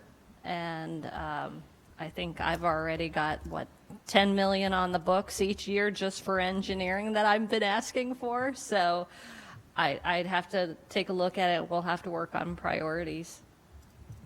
Because I think what we've heard tonight is that it is a priority of both council and the community. So if there's resources that are needed, I think it's important for us to have that conversation too in terms of what that would mean. And I think just have an understanding for the public too. I mean, it's things can be expensive too, even if it's just paint, that there's time involved in planning out that project. And so, I think it's just important for us to understand what the resources are, whether it's staff time and when you can fit things in and how we can be supportive to get that plan implemented. Ms. Niedergang? Yes, I want to. Thank you, Mayor. Thank you to our staff, the police, engineering. Thank you so much. This was really informative. And to everyone in the audience, thank you so much. I know these meetings can be really long and often tedious for those who aren't nerds. But I really so appreciate you being here. And I want to also put out a pitch to those who are still in the audience and who are not yet involved in any way in our town. We have a meeting coming up at the library on November 9th, I think. What time does it start? Saturday from 11 to 2. Saturday from 11 to 2. It's an opportunity to come see the different organizations in town and maybe get involved in something. A number of you who I don't think I've met or seen before seem to have real expertise in certain areas, and we'd love to harvest that and get your ideas because, the more ideas we have, the more options I think we'll have going forward. So I just wanted to get that out there. And then I have just a couple of questions for engineering. 3 questions, I'll give them to you and you can attack them as you wish. So one, going back to what was said earlier, and I know I've probably talked about this with you before, but can we ban trucks on certain roads or do something to discourage them? I know that they do that in other places that are not New Jersey. I know that New Jersey seems to have a lot more constraints on what a municipality can do than a lot of other states. But so the banning trucks is one. And I know Sergeant Murray talked a little bit about how hard it is to reduce the speed limit.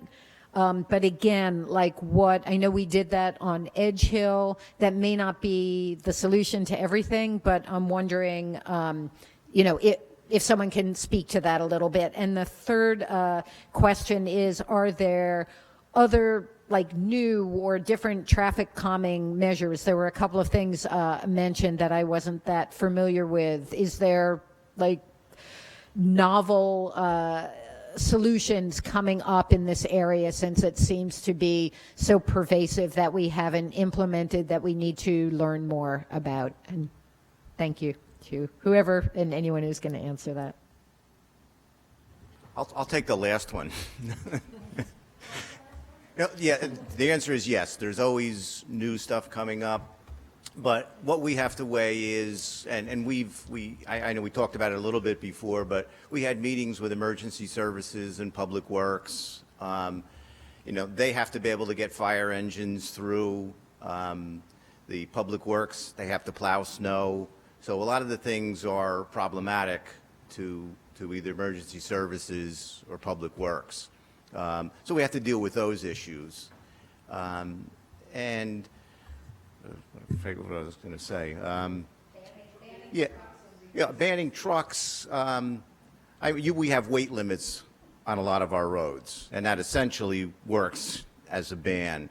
But the trucks if they're making a local delivery, they're allowed to use that road. And I'm not saying some of the trucks that cut through on Edge Hill are making local deliveries there, but that is a problem with enforcement. If the police pull somebody over there, that they say, I'm delivering to the guy down the street, then they're allowed to be there. And I think if Sergeant Murray, maybe you want to expand on that a little bit. Just a little bit.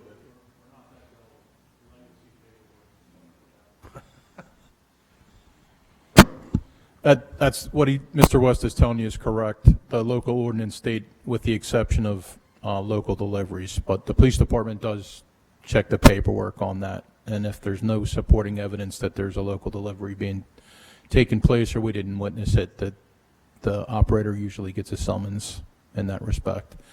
I'll answer the second question, if I may. The municipality does have the legal right to lower a speed limit as long as it is a self-contained roadway, meaning it does not intersect with another jurisdiction. And it has to be done based upon an engineering study. It just cannot be arbitrarily stated, well, we want to lower the speed limit from 30 to 25. There has to be reasons behind it, engineering study behind it, which basically looks at what some might argue is an outdated theory in the 85th percentile speed. You're entitled to that opinion, whether you think it's outdated or not. The fact of the matter is that that's still what they look at as far as a general study on what the speed limit, as a starting factor of what the speed limit should be on the roadway. Did that answer all of your questions? Yeah, it did. I just have one follow-up question that maybe you can all be thinking about. Are there things maybe that we should be arguing for at the state level with our elected representatives and our governor? Are there maybe, and again, I don't expect an answer right this minute, but maybe there are a couple of things that could be changed at the state level that will enable us to do the things that we want to do to keep people safer, to promote biking, walking, et cetera, so maybe take a while, think that over. If there are particular laws or rules that we could maybe lobby for or against, that might be useful to know. I'll jump in there. There is one, and that's the ban on automatic speed enforcement that is in New Jersey. That's the Federal Highway Transportation Association has recommended it, and we already passed a resolution asking for it, but it isn't going anywhere as far as I know. In fact, Sam Bunting here wrote a really good resolution, and we were hoping other towns would pick it up, but I don't know if they have. Right, so I might just add that if I can quickly revert back to the second question again, you do have the right to do so, and it would require the proper engineering study, but I also would be remiss if I didn't say the speed limit should only be lowered if it is warranted, based upon that 85th percentile speed limit. So, and that would pertain to all the totality of the circumstances in that particular roadway. To answer your most recent question, yes, you heard earlier in the evening, I'm not fond of 39497.2, especially since you can exercise it 3 times before you really feel any sting. Like I said, I think that really that put a lot of police departments as far as enforcement at a big loss, made our job a lot more challenging. I really feel that something needs to be done with cell phone laws. Even though we have cell phone laws, I don't think they're strict enough. I review about 1,000 accident reports a year. Not only do I review them once, I file them, I look at the narrative portions, and I've seen a major deterioration in that particular aspect as far as the lack of proper attention to the roadway, especially over the past 5 years. It used to be that you would basically know when you were investigating an accident that they were on their cell phone, and obviously you would ask them and they would say no. I mean, now people are like, yeah, I was on my phone, or what caused the accident? No, my phone fell off the front seat and was on the floorboard. I leaned over to get it. Those used to be a rare occurrence. It's commonplace anymore. So we're dealing with a mentality that even though the people know that a law exists, they're still using it. So I would say that those 2 things are the main things. Photo enforcement, banned in New Jersey as of this date and time. Is it something that should be looked at? I would say yes. I just would say that sometimes those things are misleading as far as what other states do. Maryland uses photo enforcement, but it's based upon fines. It's not a point violation. So I would say to you, how effective is it? Are we in the same situation as an unsafe operation thing? If you get caught speeding in a photo enforced zone, especially in a work zone, I think in Maryland, I think it's a $45 fine. You don't have to appear in court. You mail it in. So really, how much of a deterrent is it? I question that. So I would say that if they did move to photo enforcement in New Jersey, it would have to have a little bit more of a bite to it than that in order to satisfy me on a personal level and professional level.